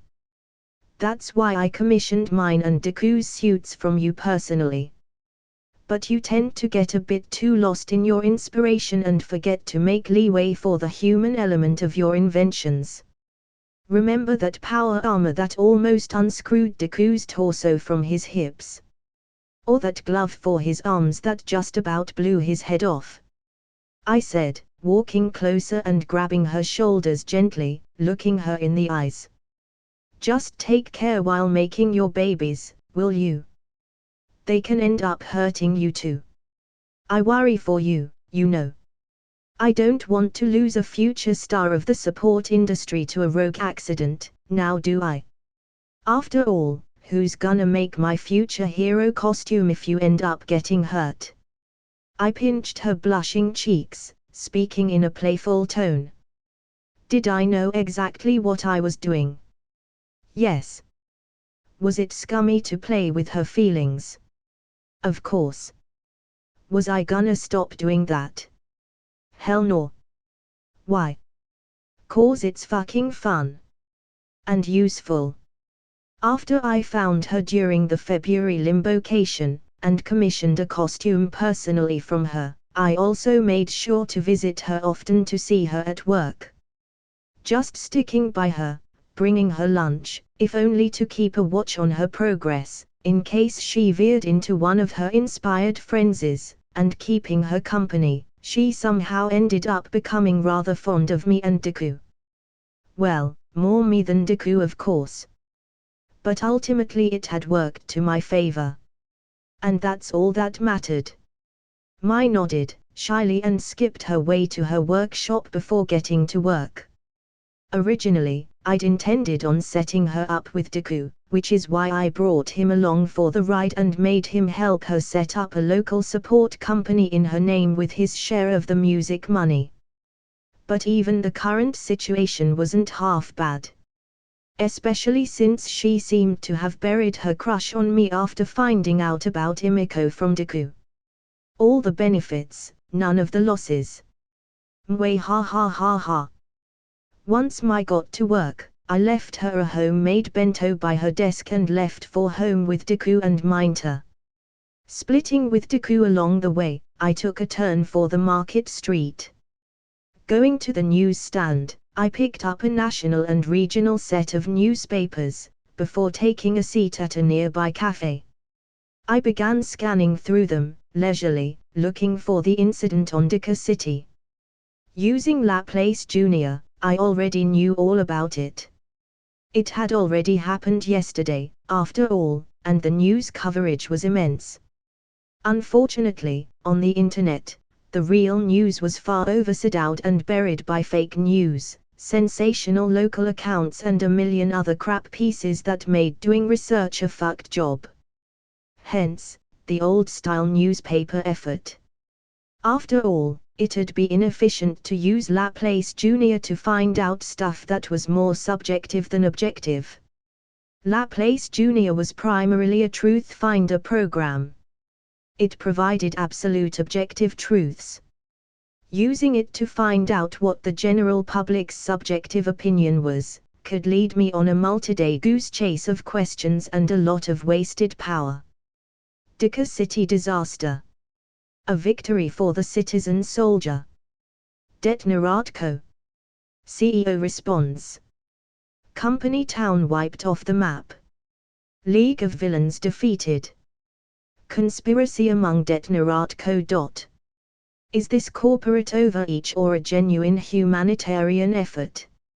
New ideology in the streets. Number 2 hawks seen promoting radical extremism. Home. Good. I isolated these articles before finishing my coffee and dumping the rest of the newspaper in a nearby dumpster. I made a call to our local Frankenstein and ordered. Remember the high-ends I asked about? Send them after Endeavor. Tomorrow. Yes, Master. Dr. Garaki answered. Ending the call, I took in a deep breath of the cool night air, as I turned into an empty alleyway and teleported back home. And so it begins. The beginning of the end. And tomorrow, Endeavor dies. The next day, a Sunday, me, Minter and Deku got up early to go train in ground beta. As we were about to leave, a voice called out from behind. Can we join too?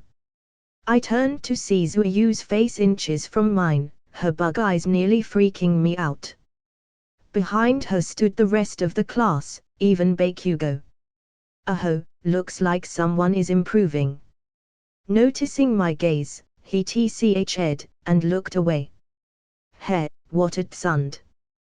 But I won't help him unless he asks me to. He needs to learn, and it's high time he sheds his stupid superiority complex. Sure. I said, it's not like I own ground beta.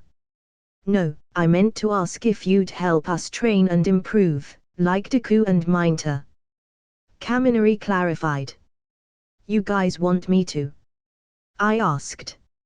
Everyone but Bakugo nodded. Even Tokoyami bowed out, albeit reluctantly.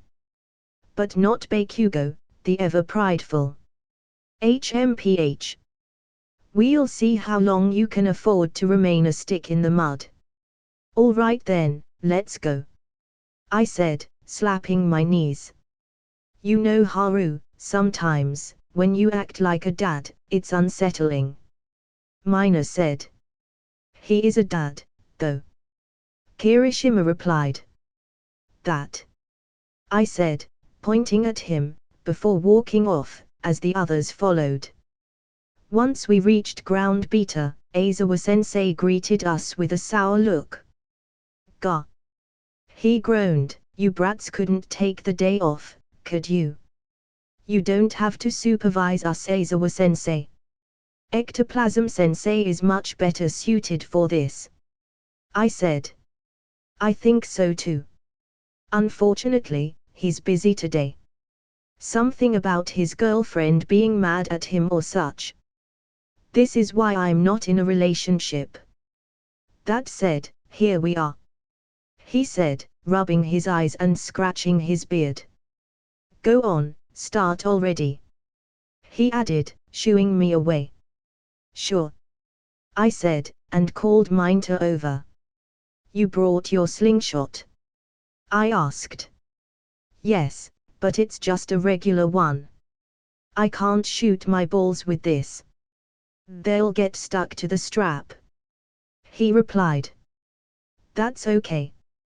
Today, I want you to just shoot regular shots, and familiarize yourself with a slingshot and its mechanics. How it works, aiming, adjusting your shots according to wind pressure and speed, shooting while running, that sort of stuff, I explained. Is that why you asked me to buy all these bouncy balls? He asked, raising a bag of them at me. Yep. These should be about the same weight as your hair balls, so you should practice with them. Get going. Try different routes and terrains. That's how you'll get better at it, I answered. He nodded and went off on laps around the training grounds, shooting away. Next Zuyu came over and looked at me curiously. What should I do? Zuyu, yes. Is your quirk that of a river frog or a tree frog? It's a tree frog, she answered. Then you should be able to climb stuff, right? You should train with that. In fact, Gyro, I called out.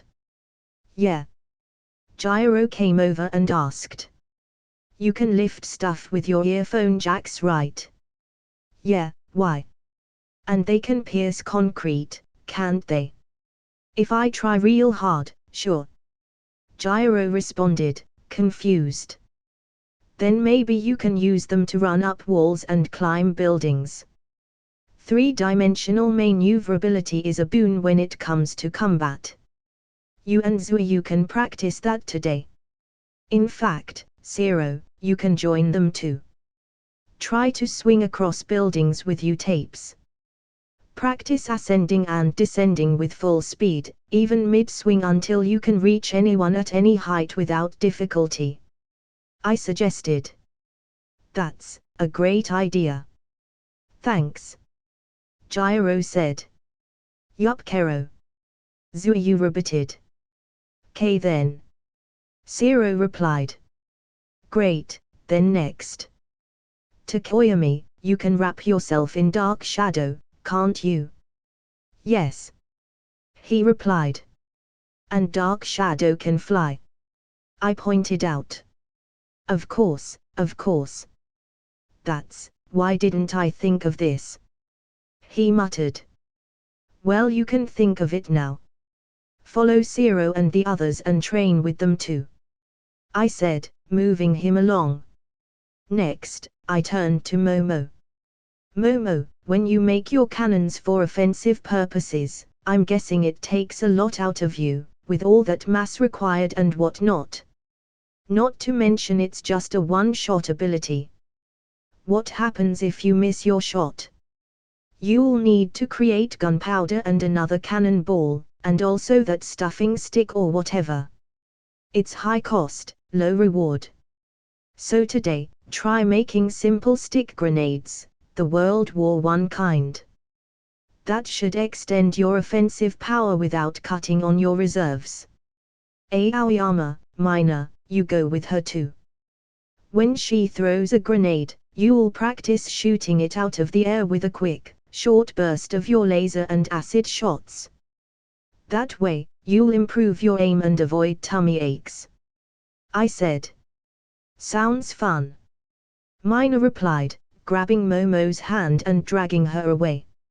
"Oui, monsieur," he said, twirling and left with Momo.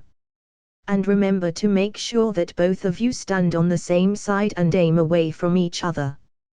Don't want anyone getting unnecessarily hurt, all right?" I added as their faces went pale and they nodded. So they were planning on standing opposite to each other after all. Idiots.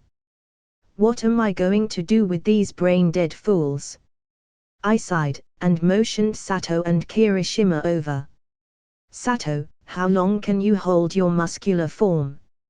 I asked. 5 minutes regularly, but if I'm full on sugar, up to 10 or so. After that my blood sugar drops drastically, he said. And can you both do a handstand run? Yeah. Definitely. Great. Then today you'll both do handstand runs across beta while maintaining your full power, until you can even keep them up in your sleep. Sounds dope. Let's see who gets round first. Kirishima shouted before he got on his hands and ran, only to stumble and fall face first nearly a block in, much to everyone's amusement. I'll get better, damn it. He shouted in response and went back to it, Sato following close behind. All right, Shoto and Taida, come here, I said. Shoto, right now you use your ice as your primary offense and defense, while you make your fire into a makeshift flashbang or a small caliber shot. You need to change up that dynamic. Use your ice to slip people up strategically or freeze them in place with targeted blasts instead of your usual area of effect shenanigans. Try it on Taida. Use your fire as crowd control to move people where you want them and then use a targeted freeze attack to stop them without damaging the surroundings like you did in the gym yesterday. Okay. I get where you are coming from. In cities, I can't use my ice cliffs or I'll hurt civilian targets or damage buildings, right? Shoto deduced. Bingo. Now Taida, you need to get acquainted with the use of short boosts with recipro burst and sharp turns while at full speed. You'll train with Shoto on that. He'll try to stop you and drive you into a corner while you will practice evasion and obtuse maneuvers. Ojiro, you can practice the same too, I replied. With my tail? Ojiro asked. Yeah. It can support your body weight, right? So try jumping around using it, I explained. Okay. If you say so, he said. Brilliant, Taida exclaimed. Thank you, Haru-san. I appreciate it, he said with a bow. Geez, no need to bow, Taida, and what did I tell you about thanks among friends? I said, pulling him up. There's no sorry and thanks among friends, he answered hesitantly. Yep, I said, karate chopping him on the head. Ouch. You didn't need to hit me, he protested. That's how you'll learn, I said, holding my head up high. Let's go, Shoto said, taking Taida away. Now then, Shuji and Yurika. You guys can continue to train the way you did at camp. Higakyo, you can join them too, I said, as they looked on disappointed. Yeah, sorry. I don't really have any ideas about your quirks specifically, I replied. It's fine. I'm sure you'll figure something out in time, Shaji assured. That's very kind of you, I praised, as Shaji turned away, and smiled happily before following the girls to find a training spot. Finally, Kaminari. Your quirk is the one that I have the most ideas about. Say, do you know what a railgun is? I said, with a wide smile. A little. They're those navy guns, right? With the spikes. He replied. Yup. They work on the principle of electromagnetic acceleration. When electricity flows through their coils, it generates a magnetic field that accelerates the spike to supersonic speeds. Now, your quirk basically makes you a living generator. So what you're going to do now is try creating a solenoidal magnetic field between your fingers. Here, do it like this, I said, messaging him a document explaining the phenomena. And don't shoot at us. Point it away from yourself and others, understood? In fact, today you should just practice making the magnetic field. You can try it when you have perfected your control over it, I warned. Ah, sure. Okay. I get that. But how am I supposed to understand this stuff? All these symbols are making my head spin, he said. I facepalmed and sighed before looking at Deku, who nodded reluctantly. Fine. I'll help him, he said, and dragged Kaminari away. All that was left in the square now was Bakugo, standing around shiftily, like a kid who's run away from home but is now lost and nervous in the big city at night. You know it won't hurt to ask for help, right? I poked at him. I don't need your damn help, you bastard, he said, before stomping away. Fine. Have it your way then. See ya, I said, and walked away to watch over the others as Aizawa-sensei gave Bakugo a look over. Bakugo, you come with me. We need to talk, he said, and Bakugo's face warped into further annoyance. TCH. He intoned and followed Aizawa-sensei to the office. Meanwhile, I cloned myself with ectoplasm's quirk in a cameraless corner of the training grounds and teleported away. It was almost 10 a.m. and the Nomus were going to attack Endeavor soon. Arriving in Kyushu, I used search to find him. Using Toru's invisibility, I spied on them as they sat for a very early tea-time chat in a high-class restaurant on the top floor of a high-rise glass-laden skyscraper. Imagine if Star Servant was here. He'd have a field day with this one. Maybe I should port him over forcefully, just for the lulz. Just as I was thinking about teleporting Star Servant into their room, a dark shape crashed into the building, followed by two more, who attacked the supports, bringing the top half of the building crashing down. The Nomus were here. A whip of white-hot flame lashed out, slicing the crushed top half of the building, making it so that the top began to slowly slide off, instead of falling over and bringing down the other buildings around it, at the same time giving the heroes time to rescue the citizens and allowing the people below to escape the damage radius. A lightning-fast and decisive response. As expected of the number 2 hero. The people below began to run off as the buildings in the surroundings began an emergency evacuation. Sirens rang out across the city in a matter of seconds, and I could feel the other heroes begin to move. In the meantime, Endeavor shot out of the building, as did Hawks. A huge web of spiraling flames whipped up from within Endeavor's palms before slicing the top half of the building into further cubed bits, about the size of a room, as bright red feathers wove in and out, rescuing the trapped civilians from the building as breakneck speeds. Yeah, nope. Both Endeavor and Hawks need to die today. They're too dangerous and skilled to be left alive. With the building collapse handled, Endeavor turned to the Nomus, his face warping in horror at the sight before him. The Nomus had taken to feasting on the evacuating citizens on the streets below, painting the streets a deep maroon red with blood and guts. Horror turned to rage and Endeavor burst forth with the fury of the sun, landing on the ground with such force that the street near melted, trapping 2 of the Nomus for a second. Not missing the opportunity, he hit the closest one with his strongest attack. Prominence burn. A bright yellow-white jet of flame ripped through it, leaving behind nothing but charred flesh and ash. The other 2 Nomus snapped to attention, splitting and heading off in 2 different directions. Endeavor looked at the Nomu at his feet for the briefest moment before heading off after the hooded one. The hooded power Nomu, a super high-end, was clearly the greater threat, and having taken part in the Kamino raid, Endeavor knew as much.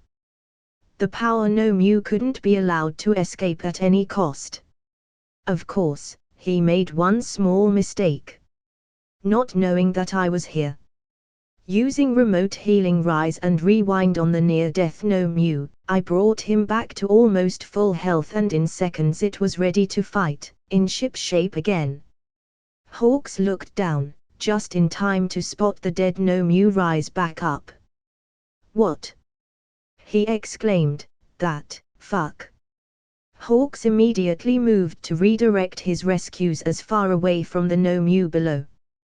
Then it spotted him. And Hawks knew, he couldn't avoid this fight. Not if he wanted to make sure the civilians could escape safely. With a thought he brought close all his feathers, pulling them away from the collapsing building. Some people would have to die. They were trapped under rubble, or stuck behind furniture or blocked rooms. In the time it would take to save the dozen or so people, the Nomu would reap more than twice that number. It was a tough choice, but it was a sacrifice Hawks was willing to make. He launched himself at the revived Nomu without another thought, just as it blew out fire from its mouth. "Ah, why is it always fire?" Hawks moaned, dodging it, peppering its back with his smaller feathers, alluring him away, towards where the other non-hooded Nomu had escaped to. In the distance, Endeavor was matching the Nomu blow for blow, even as his body heat rose to a feverish pitch. His head was abuzz with 24 migraines, and his feet were beginning to boil beneath him. Yet somehow the Nomu before him remained unaffected. "Fire of this caliber won't even scorch me. And here I thought I was going to fight the strongest hero. But you're so pathetically weak. Are you really the #1 hero, fireman?" The Nomu mocked. "You can speak. All the better.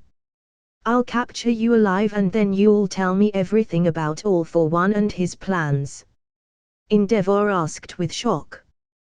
Weren't Nomus supposed to be mute, dumb killing machines? If they could gain enough intelligence and autonomy, at this rate, they'd overrun the heroes, no matter how many of him there were. From within him, this brought forth more than just anger and shame. It brought forth regret.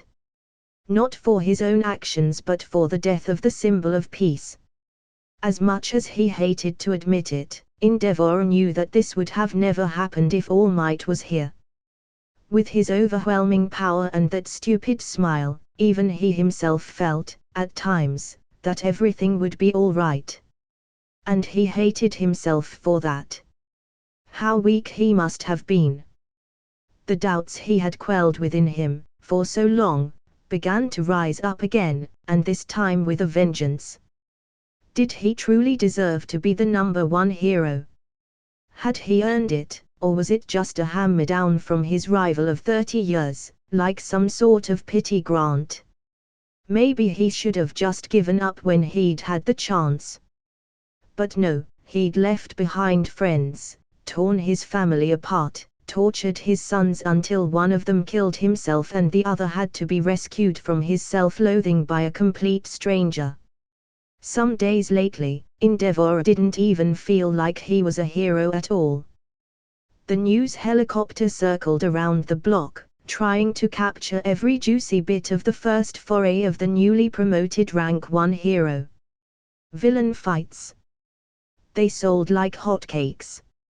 And a good reporter worth their salt wasn't anything if not the best Panini man or woman. As you can see, Endeavor is having a hard time against the villain known as a no-mu. This one is the same kind that attacked the students at UA High, and back then All Might was the one to defeat it. So the question naturally arises, can the new number 1 hero rise up to the task? Because from where we stand, it's not looking good for him. Will this be another devastating loss for the heroes? The lady reporter spun, fanning the flames of the metaphorical fire I'd set under their ass. Finally the news is of some use at least.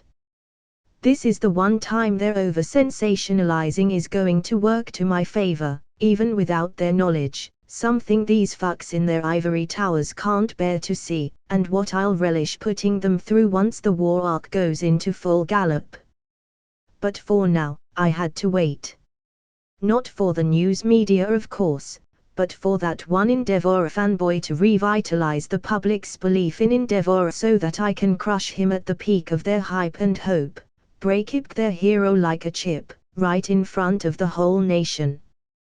One final blow to the public's belief in heroes, with the deaths of both the number 1 and number 2 heroes. And naught had I thought it, that the boy made his way through the crowd, pushing, shoving, kicking till he reached the on-ground reporter who had access to the simulcast of the fight. "Don't be stupid!" he cried, "look up into the sky. Can't you see the flames still burning bright, his flames? His flames are still burning. Endeavor hasn't lost and he won't lose either. He's fighting for you out there. The least you could do is believe in him. Endeavor won't ever lose." The public reacted positively to him, as expected, and slowly a round of cheer and encouragement broke out among them, in support of Endeavor, something the giant news screens in the public square broadcasted at full volume, loud enough for Endeavor to hear. The cheers roused Endeavor from the encroaching unconscious and silent, dull throbs aching his body, followed intermittent flashes of piercing pain and the popping of his boils, blood oozing out of every orifice. Yes. He was a hero. And he couldn't afford to lose here. There were people down there who relied on him. With a sudden burst of renewed vigor, he burst forth with a brilliant orange flame, bright as the sun, his flame whips thinning into razor-sharp wires, turning the no-mu into mincemeat, as he let out a victorious shout, flames billowing high and far in all directions. Just to be sure though, Endeavor geared up for one final punch. Gathering his flames on his fist, he put all his power behind it, delivering a jet punch with such force, it even melted entire chunks off of the nearby buildings, like flame to a candle. Ultra prominence burn. The no-mu fell to the flames, its body vaporizing almost completely upon contact. The crowds below cheered as Endeavor basked in his glory, and for the moment relaxed, taking a deep breath he hadn't afforded himself all throughout the fight. His lungs burned like coals, and acid trailed his body, his muscles cramping from the overexertion. He thought to jump down and rest, only to be reminded of the boils on his legs with another one popping. He looked down to see their slow creep had led them up his ankles, his skin so burnt, it'd likely never recover. A small price to pay, he told himself, for the safety of the citizens. He had fulfilled his duty as a hero and there was nothing more they could ask of him. Even as his consciousness faded, a thought raced across his mind. The other no-mu. He snapped alert instantly, eyes twitching, neck cranking, as he scoured the city from on high, spotting it locked in combat against hawks halfway across the city. But there was something else he'd spotted that truly gave him a scare. There wasn't just one gnome, there were two. No. I killed that one. I'm sure of it. He muttered to himself. Not sure enough apparently. A voice came from behind him, as two black-purple limbs grabbed him by the arms and with an almost too fast jerk, ripped them off. Yaoa! He cried out in pain, now literally disarmed, and in a truly heroic display of willpower, pivoted by his legs, delivering a thundering kick at the still recovering gnome, sending it flying through the air, crashing on the ground. Not willing to make the same mistake again, Endeavor followed, crashing into the gnome, shattering his own kneecaps. Die! He shouted, as his flaming guff led the two of them, flaring up in a tornado of plumes, before exploding forth in a giant mushroom cloud. The force of the explosion was such that the entire street melted and collapsed beneath them, the water in the sewer below vaporizing near instantly, and atomizing, further propagating the already devastating impact of Endeavor's sacrifice, as the explosion consumed a whole 8 blocks before coming to sputtering pause.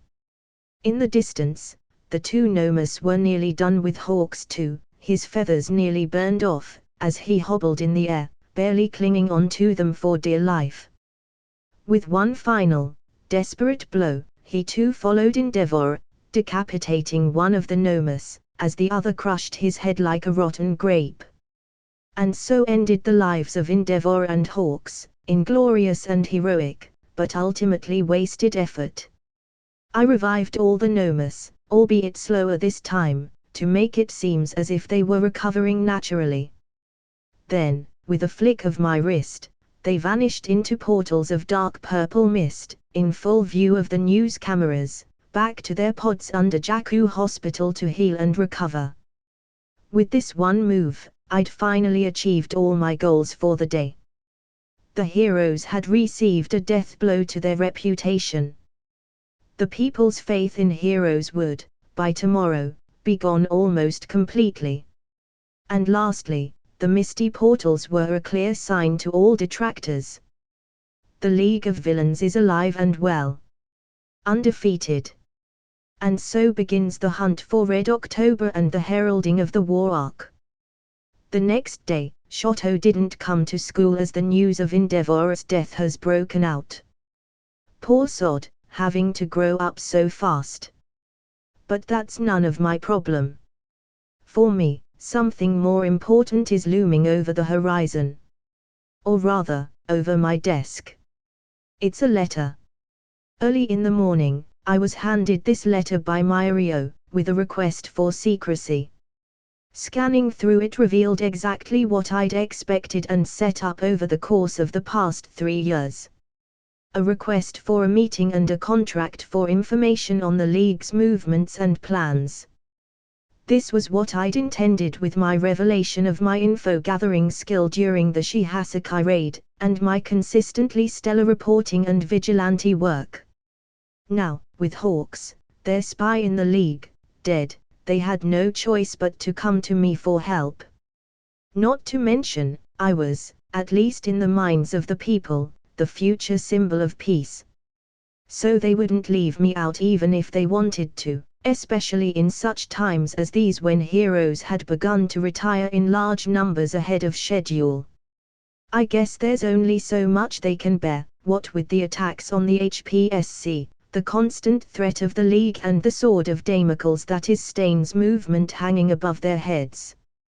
No wonder so many heroes cracked under all that stress. All according to plan.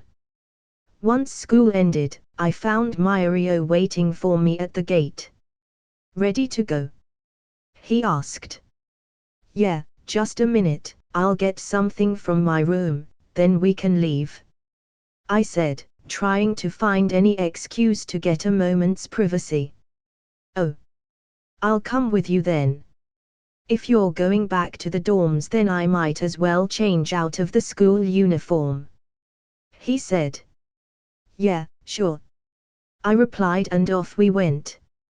Once I was in my room, I cloned myself with ectoplasm's quirk and sent one clone with Myrio, one to Jakku as a scout, and finally, I teleported myself to a nearby hotel for some sexy times with Imiko. Why did I make plans with Imiko if I was going to have a meeting later? The thing is, I didn't. The whole meeting thing came out of the blue. I was expecting call from Sir Nighty in about 2 days or so, but damn, were they forward with it. The bodies aren't even cold and the investigation is already being moved along. Now, I couldn't refuse a date with Imiko because I promised to be a better boyfriend and I am a man of my word, so here we are. My clone in Jakku on the other hand landed on top of step leading in Tothi main gate of the hospital and walked up to the reception. I have an appointment with Dr. Garaki, I said. Your name, sir? The secretary asked. Harukaze, I answered. She picked up the phone and rang the doctor, before ushering me in. I see. Please head in, sir, she said. I nodded and walked in. Is the report ready? I asked. No, master. You specified a timeline of 2 days. I have the information, but the report won't be ready till later today or early next morning. That's fine. Just tell me the figures. I responded, and began to relay the information directly to the people at Sir Nighty's agency. Yes, master. The Paranormal Liberation Front has amassed a force 90,000 strong, with a good 40,000 more on the way. Their strongest quirk users aside from the League are Slide Engo, with a sliding quirk. He is a battlefield tactician and envoy. Then there's Geeton, an ice quirk user. He can't produce ice, but rather he can reduce the temperature of liquids till they freeze and then controls the already frozen mass. His range is exorbitant, and his power is very versatile. With enough water, he could go on fighting for days. Next is Trumpet. He's a politician and has the quirk Insight, which can manipulate the emotions of people who listen to it. In addition to these, they also have a puppeteer called Skeptic who can create copies of objects and people as puppets under his control. His true power is unknown. Finally, there's their old leader, Redistro, with his quirk, Stress. He gets more powerful the more stressed he becomes. Good enough. When will they be here? I asked. In a week. They'll begin their assault with an attack on Tokyo and Tartarus simultaneously. But there is nothing to worry about. I have implanted the explosives in him. Here's the detonator, Garaki said, pulling out a button from his drawer. I stuffed it into my pocket and teleported back to my secret apartment, leaving it in a safe there. I'll leave then. I'm sure you can handle the rest, yes? I asked. Yes, master, worry not. I'm capable, Garaki replied, as I dematerialized the clone in a puff of smoke. Back in the hero office, Nighty pondered over possible counters to their powers. Don't you have any other information? Rocklock asked. My informant is a low-ranking member in the PLF. He isn't privy to most of what goes on in there. I'll try to get in touch with someone higher on the food chain, but for now that's all we have on them, I replied. No. That's more than what we have on our files. Thank you for your help, Shikimura-kun, Ryukyu praised. No problem, Miss Ryukyu. Anything for justice, I said. Now all that remains is to gather the banners, Edgeshot suggested. Yes. Sir Nighty responded, finally back in the conversation. Send word to all hero agencies and hero schools. Anyone with a license and some even without need to be recruited into the effort and fast. He looked at the 1HPSC staff in the room and asked, "How fast can you issue temporary hero licenses?" "That depends on how many we need," the staff member answered. "Nearly 4,000. Nighty replied. "That's too much." Rocklock protested. "No. It's too little. There are give or take 7,000 heroes and another 3,000 students and civilians with useful quirks who'd be willing to volunteer. We still don't know how many of them are secretly part of the PLF, so a conservative estimate puts our forces at about 6,000, against their well over 100k. This isn't a villain fight, Rocklock, it's a war. And we're losing ground fast," Nighty shouted. "Maybe, and I say this with a heavy heart, we should recruit from the Mafia and Yakuza, in return for blanket pardons," Fat Gum suggested. "No. Even if it's a war, that's crossing a line. Besides, we'll have the help of the police and the military. Especially, if this is a civil war, then the military will have no choice but to mobilize," Rocklock argued. "There isn't enough time. We'll at most get help from a portion of the police force, no more than 15,000, 22,000 at most if we include the local military battalions. The rest will likely be sent to guard the cities and enforce wartime measures across the nation. Expect curfews and food shortages. And that's if we win. What we stand to lose is far more than that," Nighty warned. "Then that's that, isn't it? The solution is simple. Just use me," I said. "What do you mean?" Fat Gum asked. "If we create a mobile task force with tranquilizer rounds, and get me in a chopper, I can handle about 2,000 people at a time. Then it's as simple as point and shoot. Rinse and repeat. Besides, these villains aren't soldiers, they're civilian activists. They'll fold like wet paper at the slightest bit of resistance. The only ones we need to be worried about are the officer ranks and above. And they number in the hundreds, maybe thousands at most. It's not as bad as it seems, really," I assured. "If you say so, I suppose." Nighty relaxed a bit. "Well then, I'll take my leave. I have an investigation to run and homework to do. Sayonara," I said, before walking out the door to a small goodbye from Sir Nighty. "Truly exceptional, that brat," Rocklock said as I left.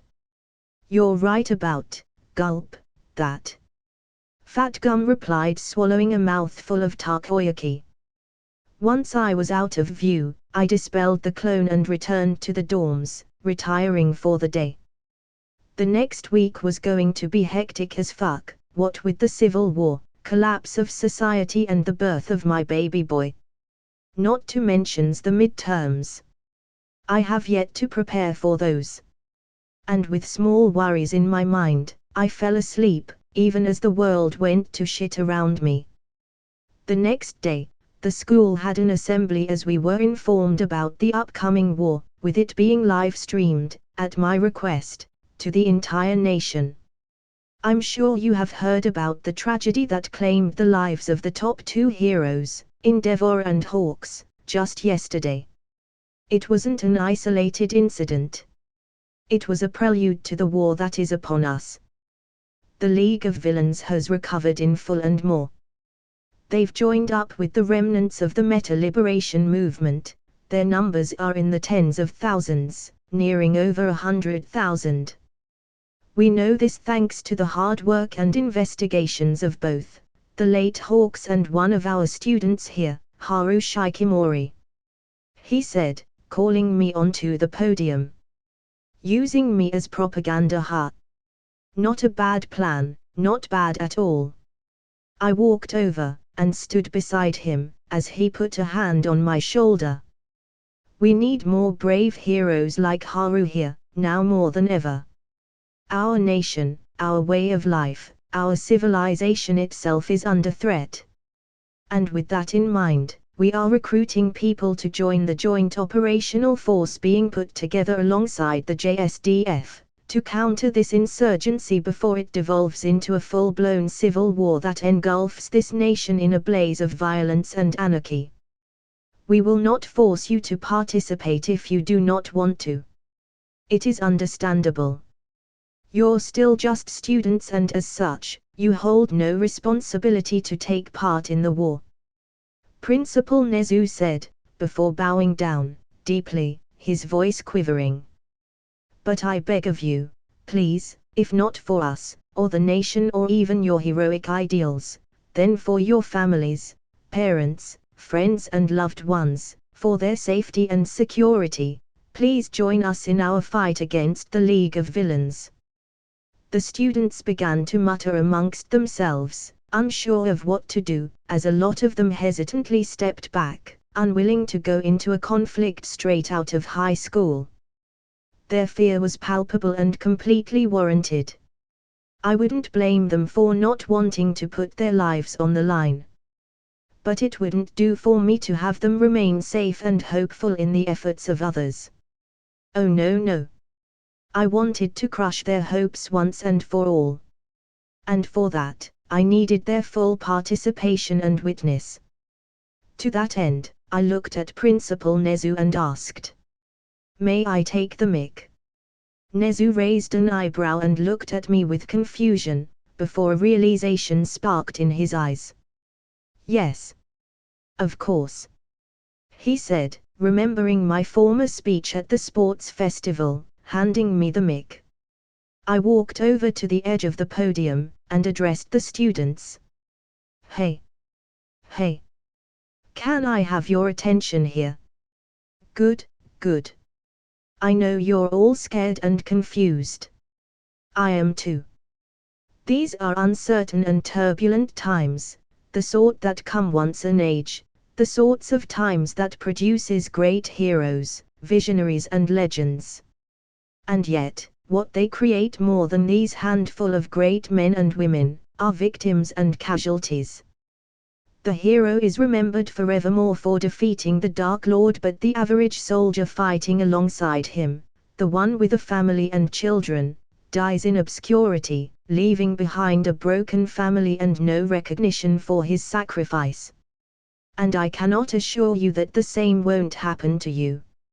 Much like the forgotten soldier, if you choose to participate, you'll likely be a sacrifice, a victim, a statistical casualty. And I know that scares you. And I know that I'm not doing a very good job of selling you on the war. I could call it a holy war for our ideals, or I could lie and tell you that you'll all be remembered as heroes for generations to come. But I won't. Because all of you, you, I said, pointing at the people in the audience, then at the camera, and even those watching this live stream online. All of you deserve the truth. This isn't a comfortable truth of knowing your crush has feelings for you, or a glorious truth of discovery and knowledge. This isn't the great and profound truth of science or philosophy either. This is the brutal truth of war. This is just how wars are. Right about now, a lot of you are probably feeling scared, utterly terrified out of your panties at the thought of it. A civil war. It's a scary thought, all right. And what you're experiencing now. This point, this moment you're witnessing, that ground you're standing on. They stood here too, right there, right where you are standing today. All those unrecognized soldiers and potential heroes. And all of them were the same as you, scared shitless for their lives. And I'm scared too. So much so that I lay awake at night, shaking in fear, clutching my head in terror. Everyone who has come before you, stood here, where you're standing now, and every single one of them thought what you're thinking right now.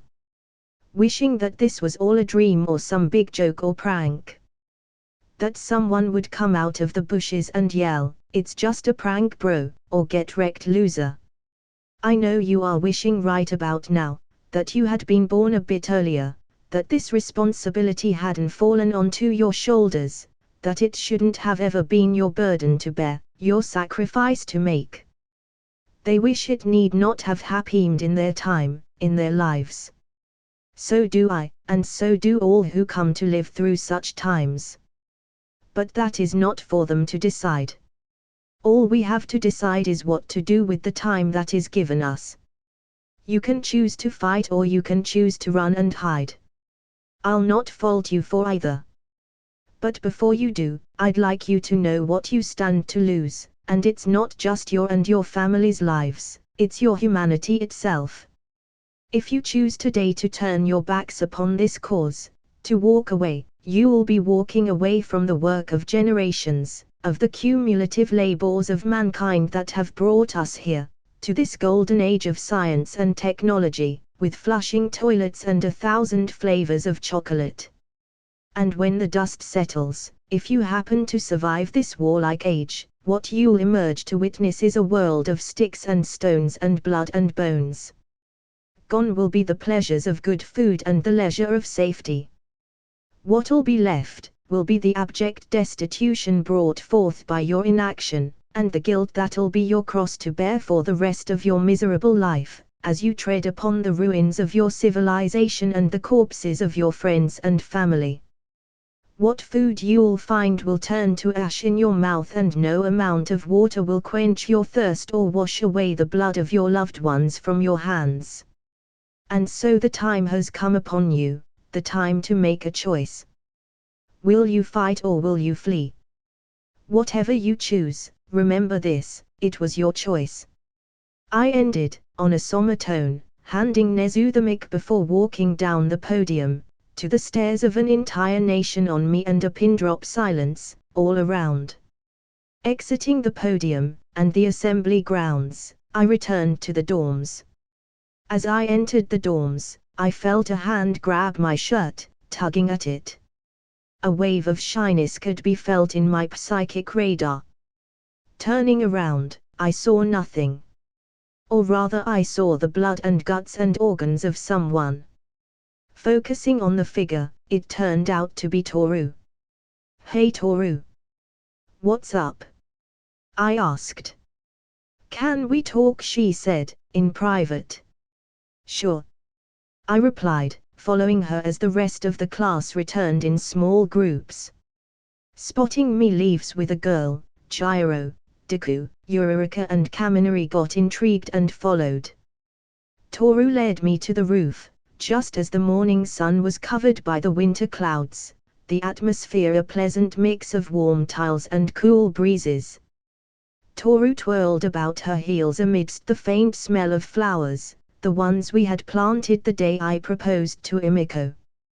They'd grown over the past month with the class's daily care. Now the rooftop was a veritable garden, with fruits and veggies and flowers of all kinds. The girls even held their tea parties here on good days. Behind the door, I could feel the 4 eavesdropping rapscallions hunched over, watching with bated breath. "So, Toru, what was it you wanted to talk to me about?" I asked. She hesitated, shuffling about on her toes for a handful of moments.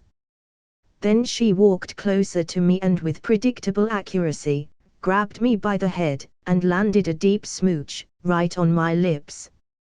"I love you, Haru Shikimori," she moaned. Immediately, I pushed her away. I could have stooped her entirely, but then I wouldn't be able to guilt trip her later, and where was the fun in that? Besides, I'd be lying if I said I didn't enjoy it one bit. "What the, Higakyo-san?" I exclaimed. "I have a wife." "Soon to be wife, sure, but a wife nonetheless." "Man. Emiko's gonna kill me for this." Toru looked at me with a sad, but glad smile. "I know, but I couldn't wait," she said. "What?" I asked. "The day after tomorrow, we leave for battle. This war, the sense of impending doom, I just couldn't wait any longer, knowing that by the end of the week, I could very well be dead. She walked over to the railings and leaned on them, facing me. From the day we met, in the mall, I couldn't stop thinking about you.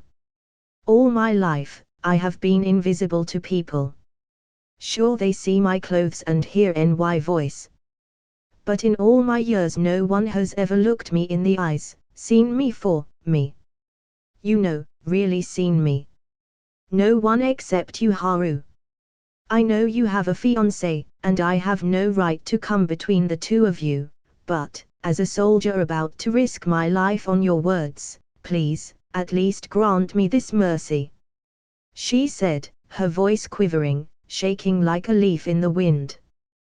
Tears welled up in her eyes, as she continued. When I saw you here, in school, I wanted to come up to you and just grab you, tell you how much I love you, the twinkle in your eyes, the charm of your words, the genuineness of your laugh. But it was never to be. I figured, I'd wait, that it wouldn't be too late to confess in a couple of months once I got closer to you. Maybe you would think of me as a weird girl if I just up and confessed on the first day of school. But by the time the second day rolled around, I knew it was already too late, when I saw her at the gates. Every day since, I've cursed myself for not giving you a call right after the day we met. I could have found you out any time I wanted, if I'd just put in the effort, if I'd just had the courage. But I was stupid. Stupid. She said, slapping herself across the face with both hands, until I ran over and grabbed her hands gently, pulling her into a hug. Don't. I said. I waited too long. And now, I've lost the one guy who could see me, for me, the one guy I truly loved, to someone else. And it's all my fault. She cried, grabbing me tight. It's not your fault. I said, patting her back. You didn't know. I should've. She cried. There was no way someone like you wouldn't be snatched away this early. I should have done something. I grabbed her shoulders and brought her eye to eye with me, staring her down for a moment. No. I said. Firstly, I'm not property to be snatched away. I'm my own person, the same as you. And secondly, you don't need to sign up for the draft, I mean. You could always skip it. It's not as if you'd be much use there, amidst the gunfire and smoke, where giants will battle legends. It's no place for you. And if you stick around, maybe someday, somewhere, you'll find someone like me again. I'm sure of it. And hey, I am having a baby boy, who'll likely inherit my quirk. If you wait around long enough, you never know. I teased. She slapped me away, crying and giggling at the same time. You're such an asshole, Haru. Could have been worse. I replied. She looked up at me, and stared deep into my eyes, the wind blowing her cherry red hair in her face, like wisps of smoke. Cherry-colored smoke, but beautiful nonetheless. Her eyes shone with resolve and consolation and sighed a deep, genuine, sigh of relief. I love you, Shikimori Haru, and I can't help it. But I won't hound you for it, because I suppose, that's what it means to love someone, doesn't it? To let them find love, with or without you. She wiped the tears from her eyes and stood up straight, with her hands behind her back. She turned to face me one last time, and smiled like a spring morning, as if born anew, shedding her tethers. I hope you have a long and lovely life with your wife. She seems nice. Just remember, I'll be here, waiting for you. And with that, she skipped away, down the stairs, her back worn with her fears, now strutting straight, as she smiled mischievously at the eavesdroppers, before kicking the door away, leaving them to collapse in a pile at my feet. Hi Haru-chan. Nice weather we're having, eh? Deku stuttered. I looked at them in disappointment and sighed. You guys never learn, do you? Sorry. They said, looking away. Just, don't spread it around, okay? I requested. What? We don't know nothing about nothing. Kaminari said. Both, your stupidity and this incident. Your lips better be glued shut or I'll make them be, got it? And not a word to Emiko-chan. I said, cracking my knuckles menacingly. They nodded vigorously and ran off, scuttling back to their rooms. Fuck. What a shit day. I hate to do this. If only this was a more peaceful world or a better man. So many ifs. So many regrets. Not enough time. Never enough time. Truly, power corrupts and absolute power corrupts absolutely. Or rather, people are just shit creatures and maybe it's not the nature of power being as such. Power, after all, is a tool to be wielded. No more, no less. But I will not jeopardize my plans for such trivial bargains. Not this late in the game. Not that this sits right with me either, but so's the deets. Nothing to be done about them. I ran my hand through my hair and looked up at the overcast winter sky. TCH.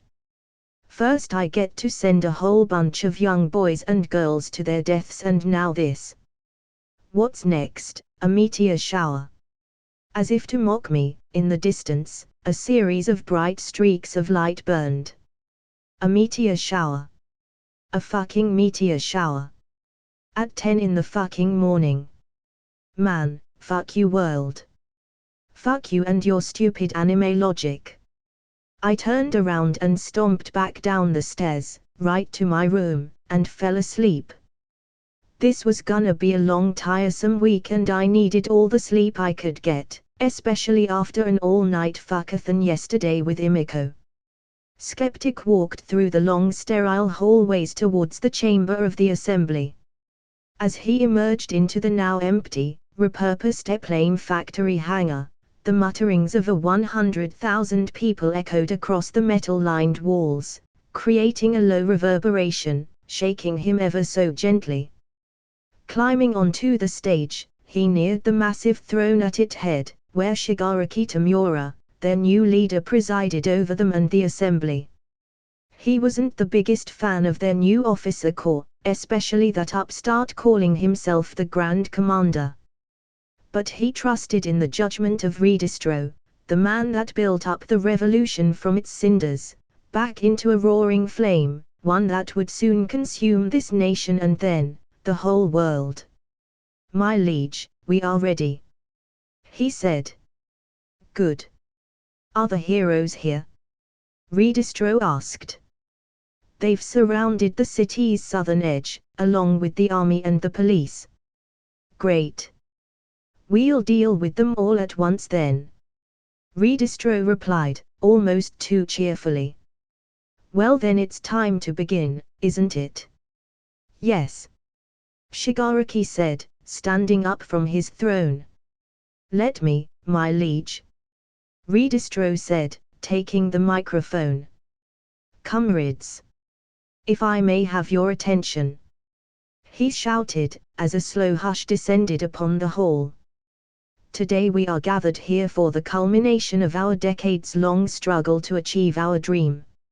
A dream of a freer world. One where we can use our quirks as it suits us, without some secretive government task force bearing down on us, shooting our dogs, raiding our houses, arresting some kid who used his flame quirk to grill barbecue. And it's all thanks to our glorious leader, the Grand Commander of the Paranormal Liberation Front, Tamura Shigaraki.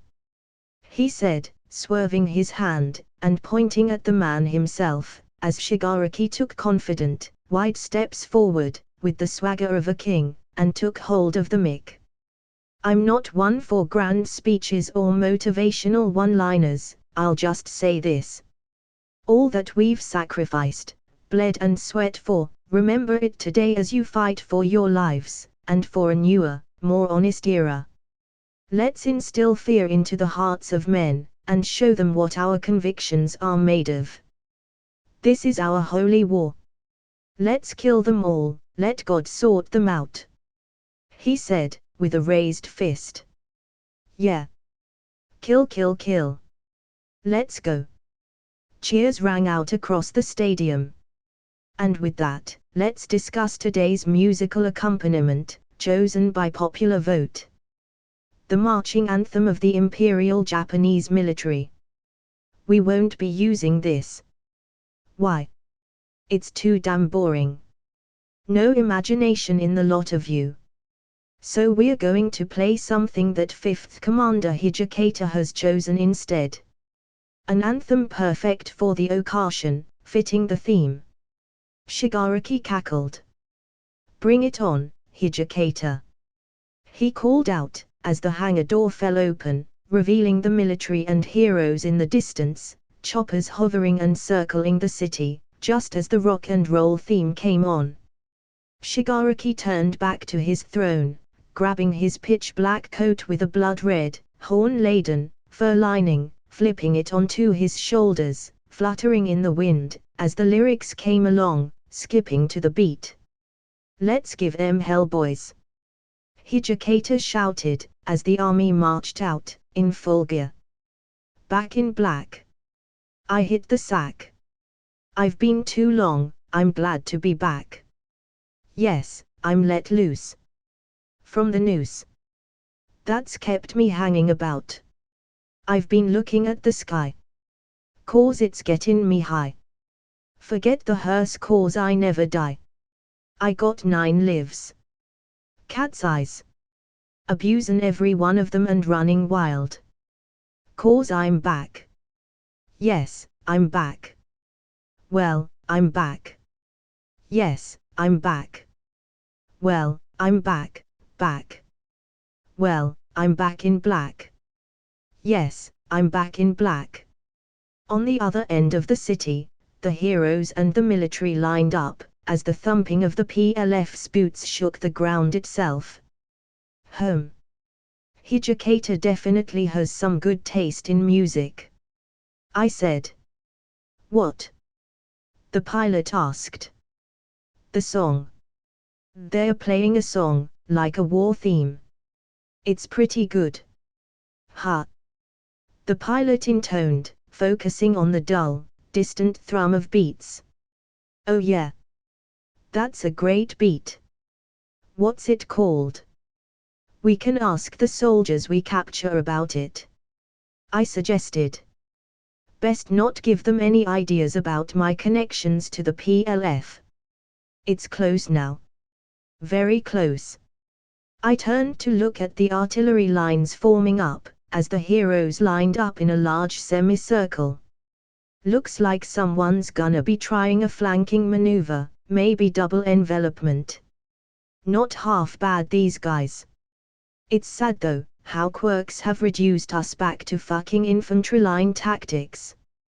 When I'm in power, this is gonna change, fast. I'm gonna be making individual squadrons with compatible quirks and specialized tactics. Like an army of SEAL Team 6s, but better. Maybe I'll even add a line of clone soldiers with one for all knockoffs. I even had just the girl for template ready. All that was left was BZZT. The radio came to life as the platoon commander's voice rang through. Ready to fly, Sergeant. The pilot picked up the radio receiver and answered. Sir, yes sir. Good, takeoffs in 10. Aim for a north to northwest round, then circle back. Over and out.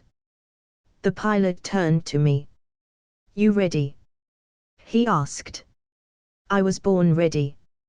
I said, smiling confidently. But just one last trip to the bathroom. Be back in 2. I jumped off the helicopter and ran to the porta potty, for one last piss. Never leave without taking a piss, I like to say.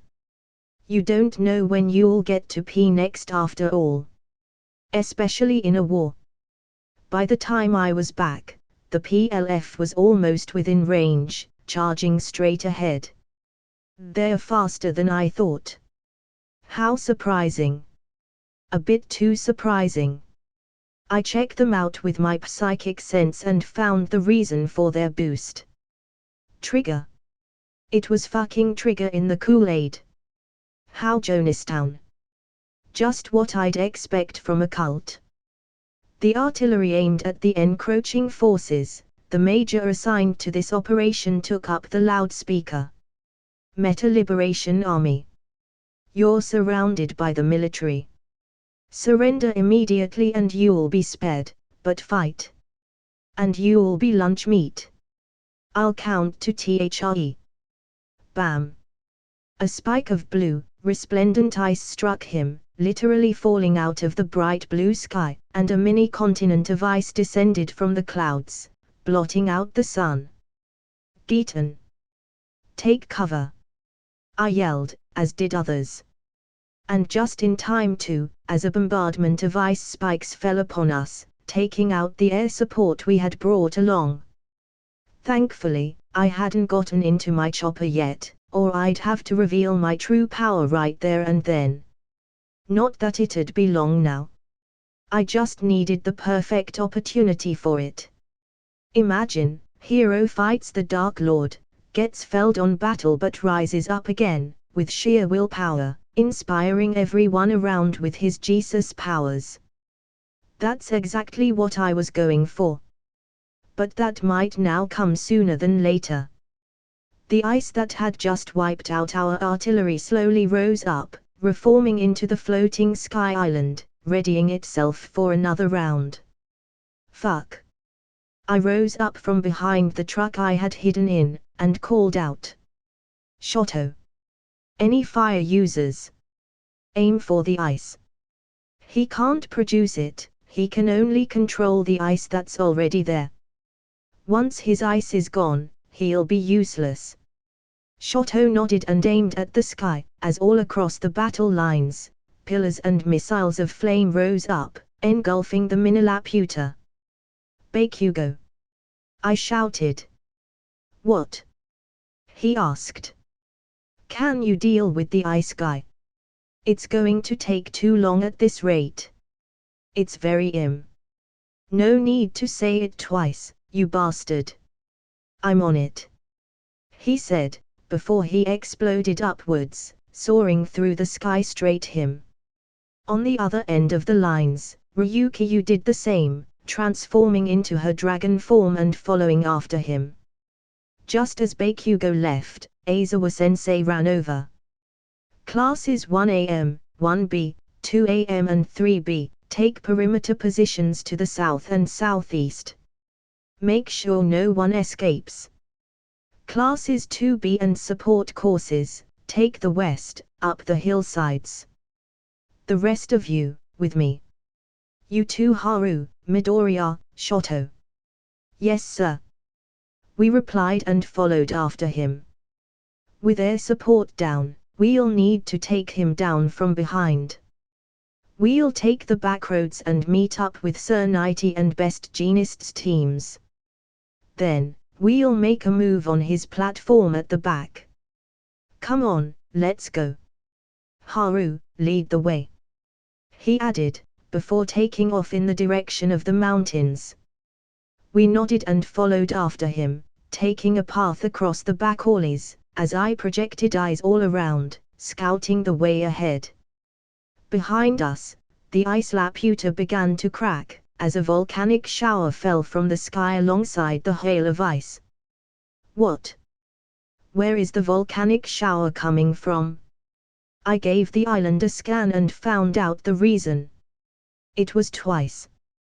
Or a clone, cause I could sense a twice back in their base and another 4,000 twice in the PLF Vanguard.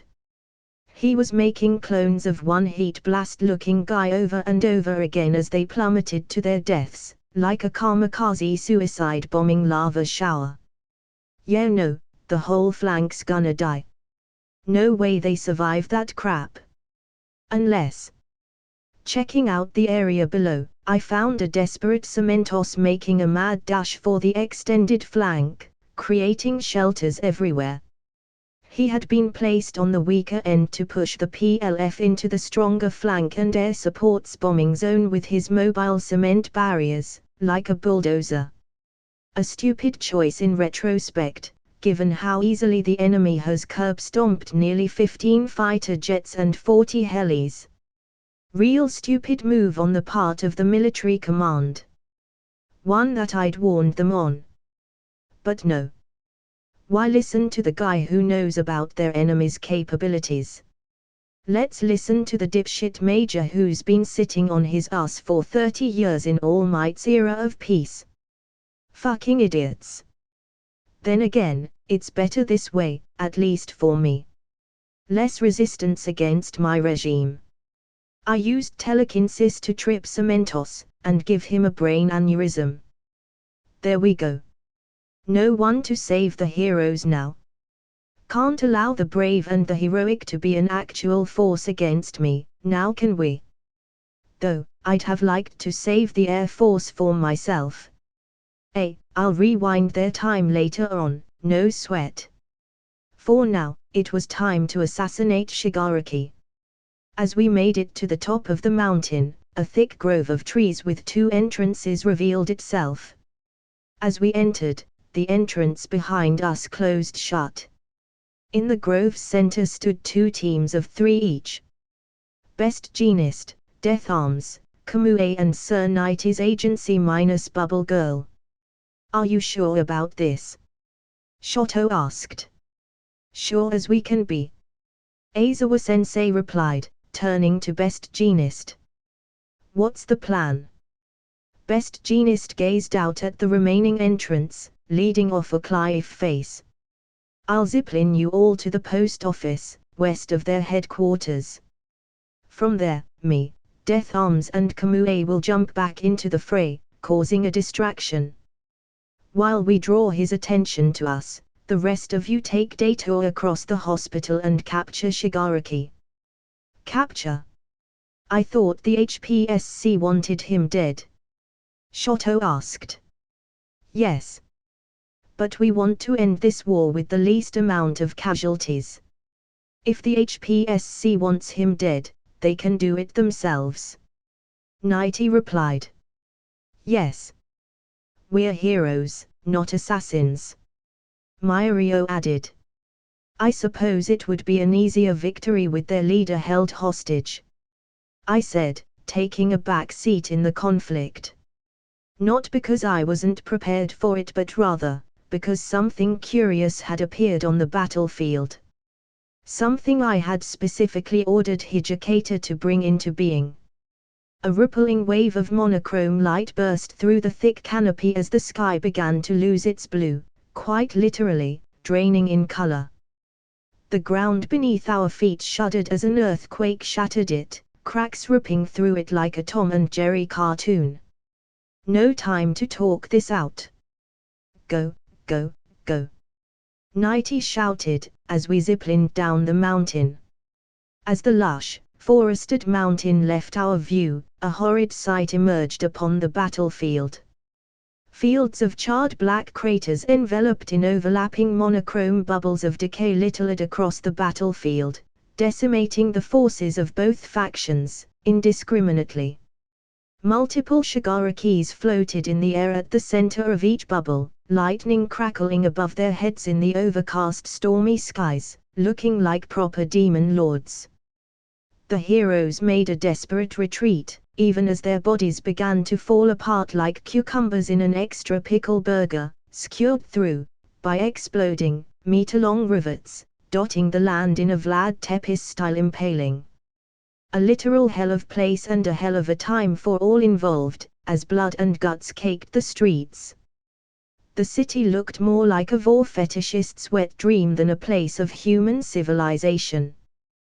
To their credit, some heroes did fight back, only to get shot down by the constant lightning showers within the bubbles, like one of those plasma globes in a science fair, only far deadlier in the hands of deranged maniac like Shigaraki. Just as planned. Thousands perished within seconds, and tens of thousands more were well on their way, as bitter screams and wails rang out across the city. Shoto looked on in horror while Deku puked his guts out, sang the rainbow. "It's all for one," I said. "He's the only one who'd think of such a thing. What matters here is, which one of them is the real one?" Sir Knighty asked. "In all honesty, sir, they are all real. At least for our practical purposes. Even if most of them are clones and can be killed with a punch to the gut, who is going to do that? They are in bubble of decay. We'll die before we reach him. Even if Eraserhead stops one of their quirks, I can see at least 8 others who'd seize the opportunity to kill us all," I explained. "Fuck!" Deku cried, kicking the trash can. "How can we even hope to win against a monster like that? Did you know he could do this? Did you?" Death Arms asked Sir Knighty, shaking him. "No. This wasn't in the documents," he sputtered, awestruck. "We're all going to die, ha ha ha ha ha ha ha ha ha. We are all going to die here." Kamue laughed, clutching his head, driven mad by the sight. "We need to go. We can still get away if we go now. They haven't spotted us. We can make a move on them later, when they're done fighting here." "Yes, that's why, we have to escape. We have to escape, we have to, sir," Centipede advised, shaking in fear. I wiped the sweat off my forehead, the heat of the constant lightning, raising the temperature in the vicinity to midsummer levels in the first week of winter-born December. "Sir, I might have a way," I said. "A way?" Sir Knighty asked, looking at me. "It's going to be dangerous, but we just might make it," I replied. "Just might? Are you delusional? There's no way we can win against that," Kamue shouted.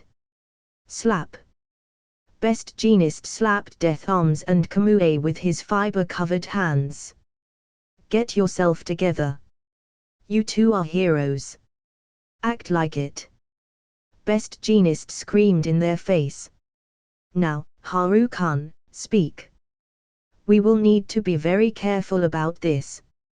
If they aren't dealt with all at once, we're going to be screwed, and not just figuratively. But I have a plan, that, if we are able to exploit, we'll be able to deal with them," I said, turning to the battlefield. "See those two by the edge there?" I pointed the ones closest to us, guarding the gate of the enemy base. They have overlapping decay bubbles, which means their reach is the lowest. They are also the farthest from any other Shigarakis. They're probably here to guard the headquarters. We'll start with them. Aizawa-sensei will shut off the quirk of the one on the right, while I hold back the one on the left. Once the first one falls to its death, we do the same to the second one. Then we move counterclockwise and deal with the next 3 in the middle, before retreating." Aizawa-sensei nodded as I continued. "Meanwhile, I'll need Kamue and Best Jeanist to distract the other 2 of the 3 adjacent ones, while Deku and Shoto deal with them." "All right," Best Jeanist replied. "I understand," said Shoto as he began to mentally chart his route to the assignment. "Unfortunately, Mirio and will have to deal with the remaining 2, near the vanguard. Among us, you're the only one who can reach them without recourse. The last of the Shigarakis, the one at the front of the line, is busy dealing with the military and won't move for another 3 minutes at least. So that's how long we have to deal with the other 7. So we need to decide right now, do we go ahead with my plan or do we escale as Centipede suggested? Because he is right. Even under the best circumstances, best Genist and Kamue, the two of you won't survive this encounter. And I know it's too much to ask, but to save the lives of those who depend on you, those who look up to you as their heroes, their saviors, please, and, sorry. But please, remember. Remember why you became heroes. What is it that heroes do? Kamue, I said, looking him in the eyes, resolute. Kamue looked at me, his eyes clear of the fear that had gripped him just moments earlier, gripping his fist tight. I'm sorry for earlier. It was overwhelming. Seeing that stuff. But you're right. This is why I became a hero. I'll do it. He said, biting his lip, as he shook ever so gently. Brave man. If I was in his place, I would have run. Run like hell and never returned. Kamue is a better man than I'll ever be. But good men don't make good survivors, heroes even less so. Let's go. Sir Knighty said, patting my shoulder. Yes sir. And one last thing.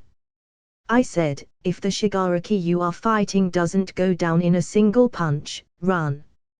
It'll be the real one. Run far and run wide. Lead that one away from the army. If he's far enough, Twice won't be able to get to him, which means no more clones. Is that all? Deku asked. Yes. Let's get moving. Time's running out. I replied, as we rappelled down the side of the slope leading to the headquarters of the PLF, under Jakku Hospital. Everyone went their separate ways. Sensei. I whispered, that one. Aizawa Sensei focused on one of the Shigarakis and undid his quirk, airwalk, causing him to plummet to the ground, as I bound the other with immobilization. Sir Knighty, on the other hand, chucked a handful of darts at the bound clone, distracting it, as it disintegrated the darts, and the skin off of Sir Knighty's hands, only to hear a wet thud just as his powers stopped working. Another round of darts hit him, this time in the eyes, as he met the same fate as the other, both turning into a black goo. That was easy. Too easy in fact. Aizawa Sensei commented. Let's not look a gift horse in the mouth, Sensei. We should go and help with the others. I said, shifting the weight of the matter. Aizawa Sensei looked at me suspiciously, as Knighty wrapped his decayed arm in gauze, tying up a tight knot, blood beginning to soak up in it. You do know where that saying comes from, don't you? He asked. Will you two focus on the mission? Let's see if we can help the others. Sir Knighty shouted. Yeah, I know. I told Aizawa Sensei, before turning to Sir Knighty, let's go. Of course. He said, looking back at the puddles with frowned brows, before following us. How was it this easy though? Well, here's a secret. I did it. Crushing their internal organs, as soon as Aizawa Sensei shut off their quirks, they were dead even before they hit the ground. But this was too fast. At this rate, we'll be done with them in no time. And that's no bueno. The heroes need to lose this war, after all. Or at least until I can get my one-on-one with Shigaraki. The real one at least. And so, finally, to sabotage this effort, I cast a bolt of force across the battlefield, straight towards the true Shigaraki at the helm of the vanguard. Guk! He cried, faltering mid-air, as a welt rose up on his back. He turned, and saw the two bubbles by the headquarters gone, just as Mirio dealt a death blow to the one nearest to him. "Nuuuuu!" he screamed. "You die!" he cried, alerting the other Shigaraki behind him, as 11 bolts of lightning descended, passing through Mirio harmlessly, You missed. Mirio mocked, before disappearing underground. HRNGH. You, the fifth one. He called out to the Shigaraki with an armband reading 5, nearby. Go back to base and hunt down the ones that killed those two. Suddenly, another bubble dissipated at the edge of the battlefield. Another one dead. Shigaraki scanned the surroundings, spotting Best Jeanist and Death Arms, dead, as a flash of green disappeared into the rubble of the buildings beneath him. These bastards! He let out a primal roar in rage, slamming the rubble with lightning, when, from the city center, a mountain of ice erupted. Right below a clone. This can't be a coincidence. They couldn't have known about the cloning plan.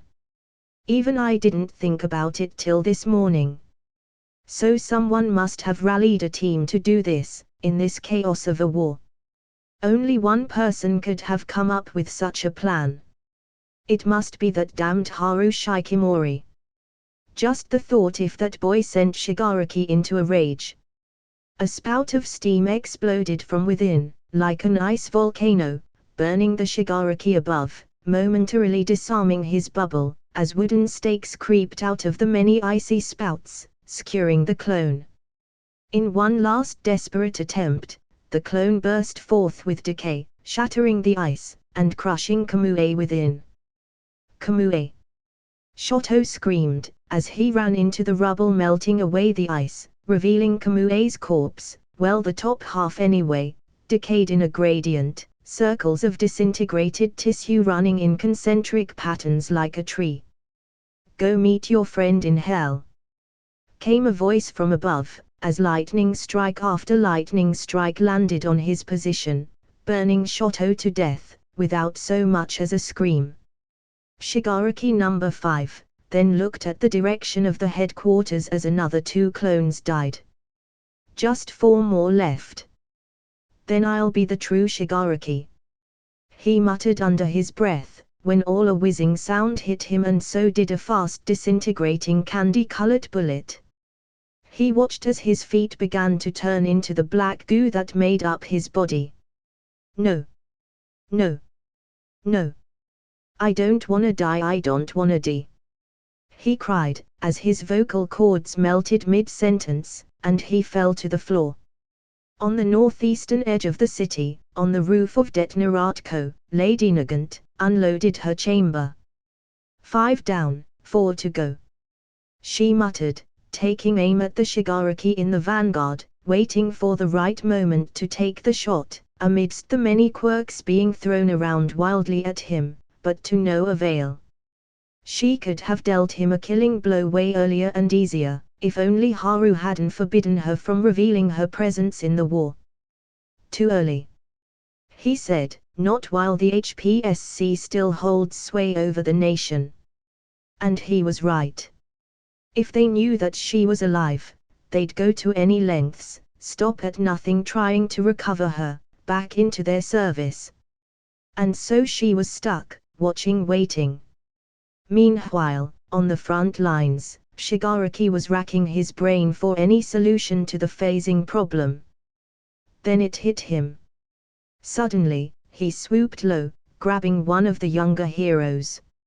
A student from UA. The Gravity Girl. Hey, you blonde little shit.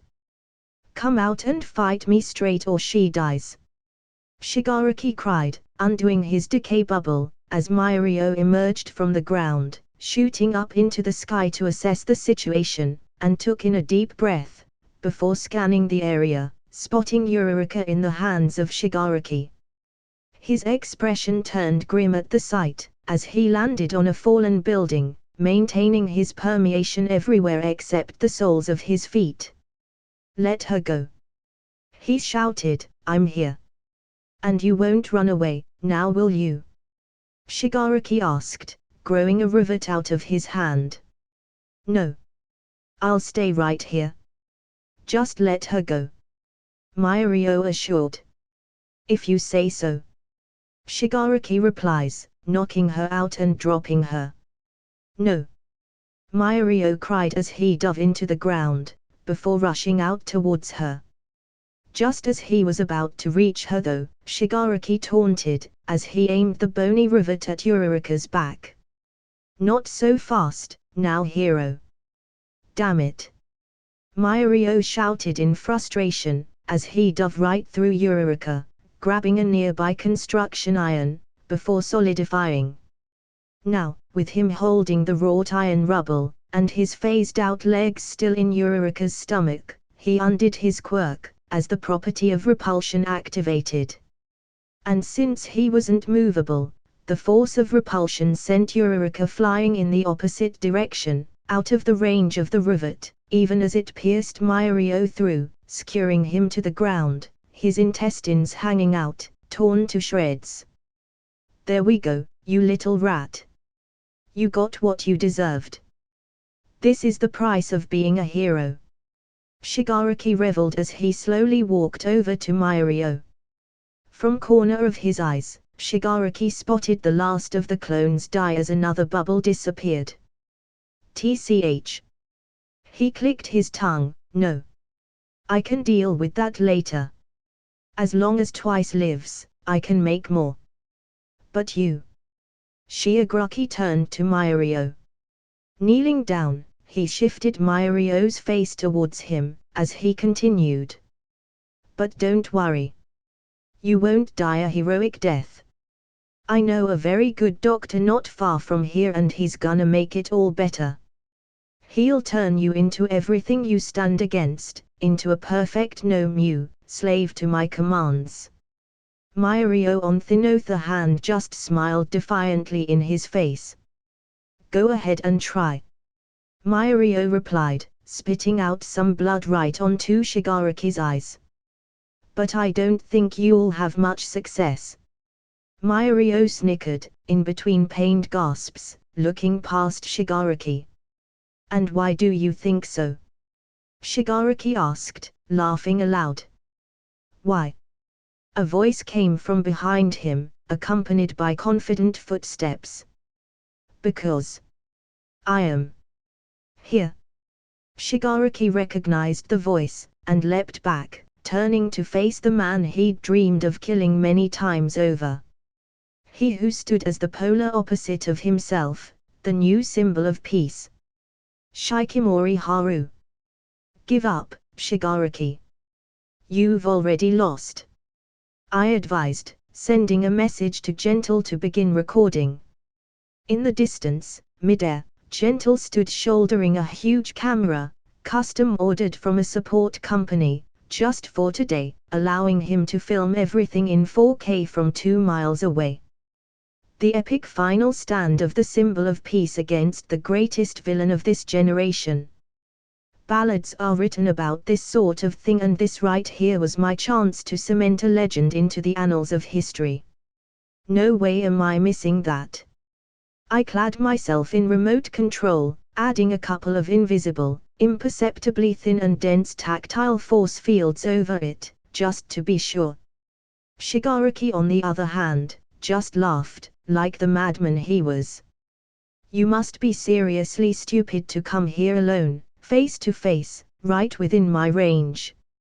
He cackled, activating his decay zone, as Mirio's body began to fall apart. Shigaraki took a step back, gently caressing Mirio's cheeks as the decay hastened and Mirio crumbled into ash and dust in the blink of an eye. See this? You won't die that easy. He wouldn't have either of if you hadn't butt in. But now that you're here, there's no saving you. I'll relish every moment of your long and tortuous death. And then, once you're dead, I'll turn you into a no-mu. Or maybe I'll just steal your quirk, right here, right now. He threatened. Yeah, enough with the chit-chat. What are you, a lonely housewife? I mocked. Oh, you can try to hide it, but I know you're af.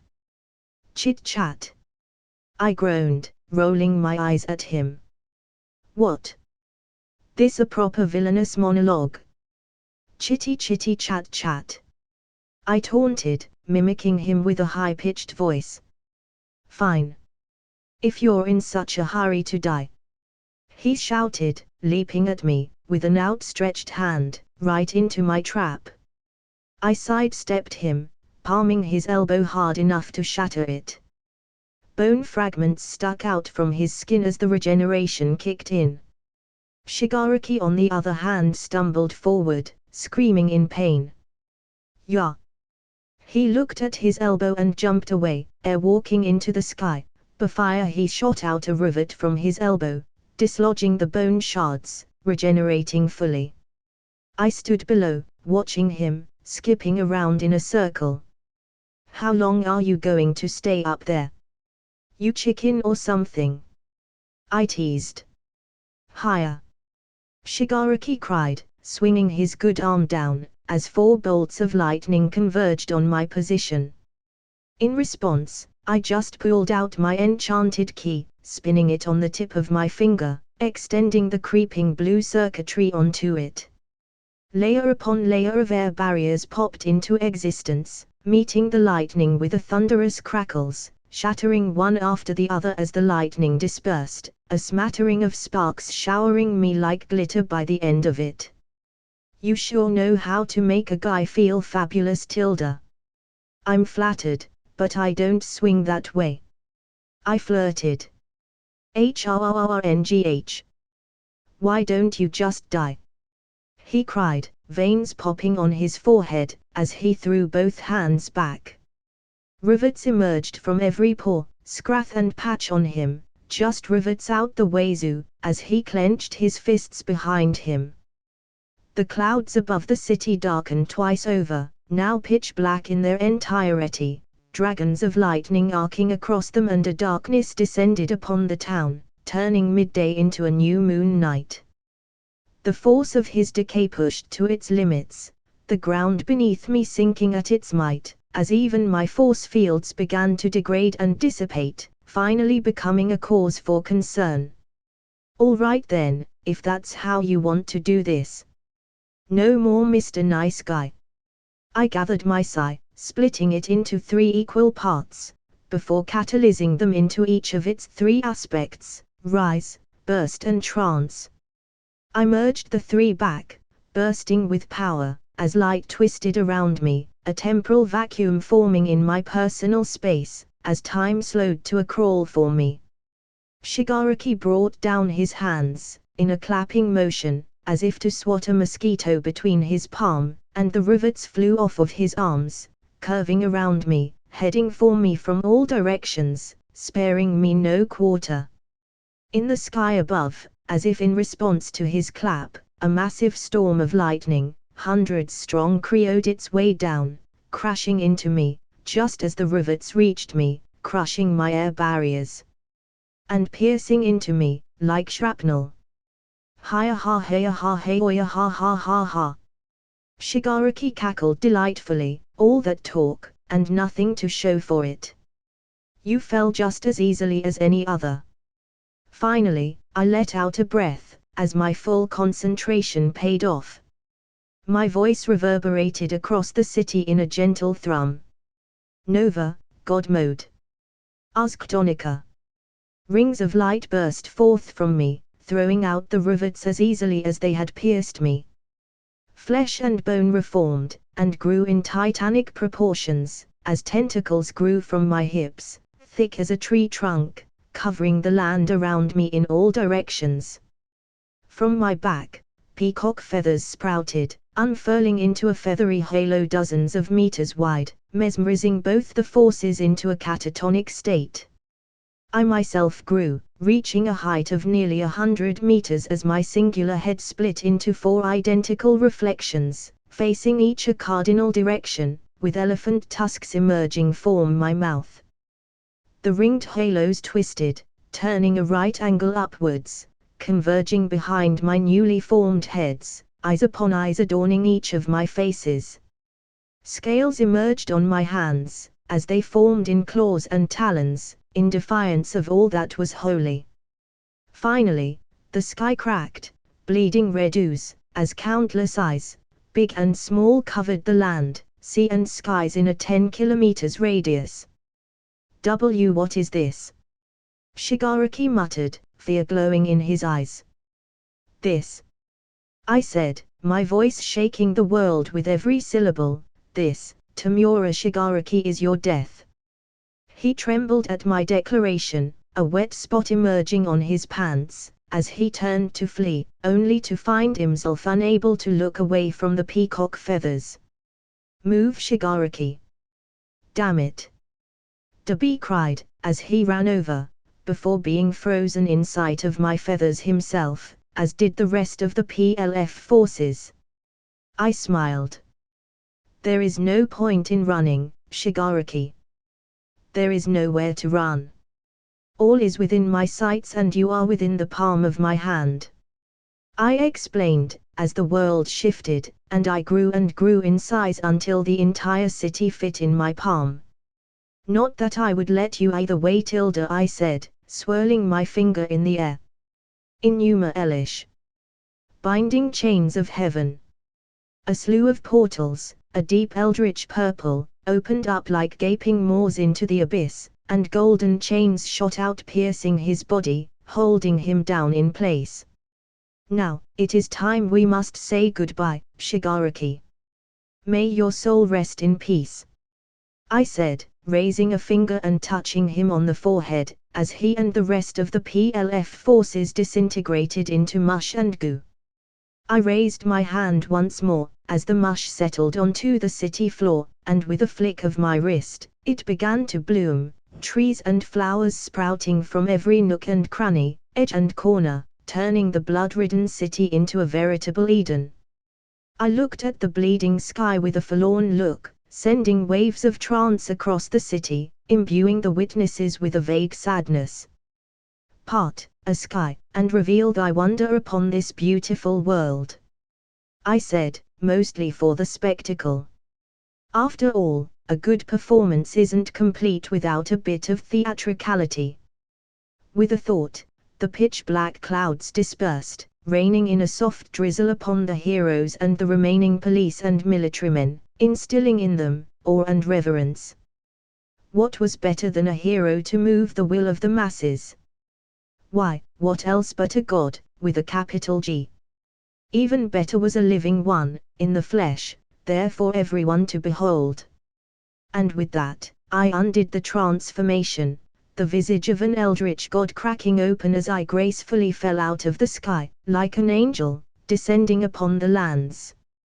Now, for the final bit, just to really sell it, I inverted my force fields and set them into illusion mode as I drifted off into a deep sleep, portrayed the cost of using such a skill, especially to assuage Aizawa's mounting suspicions.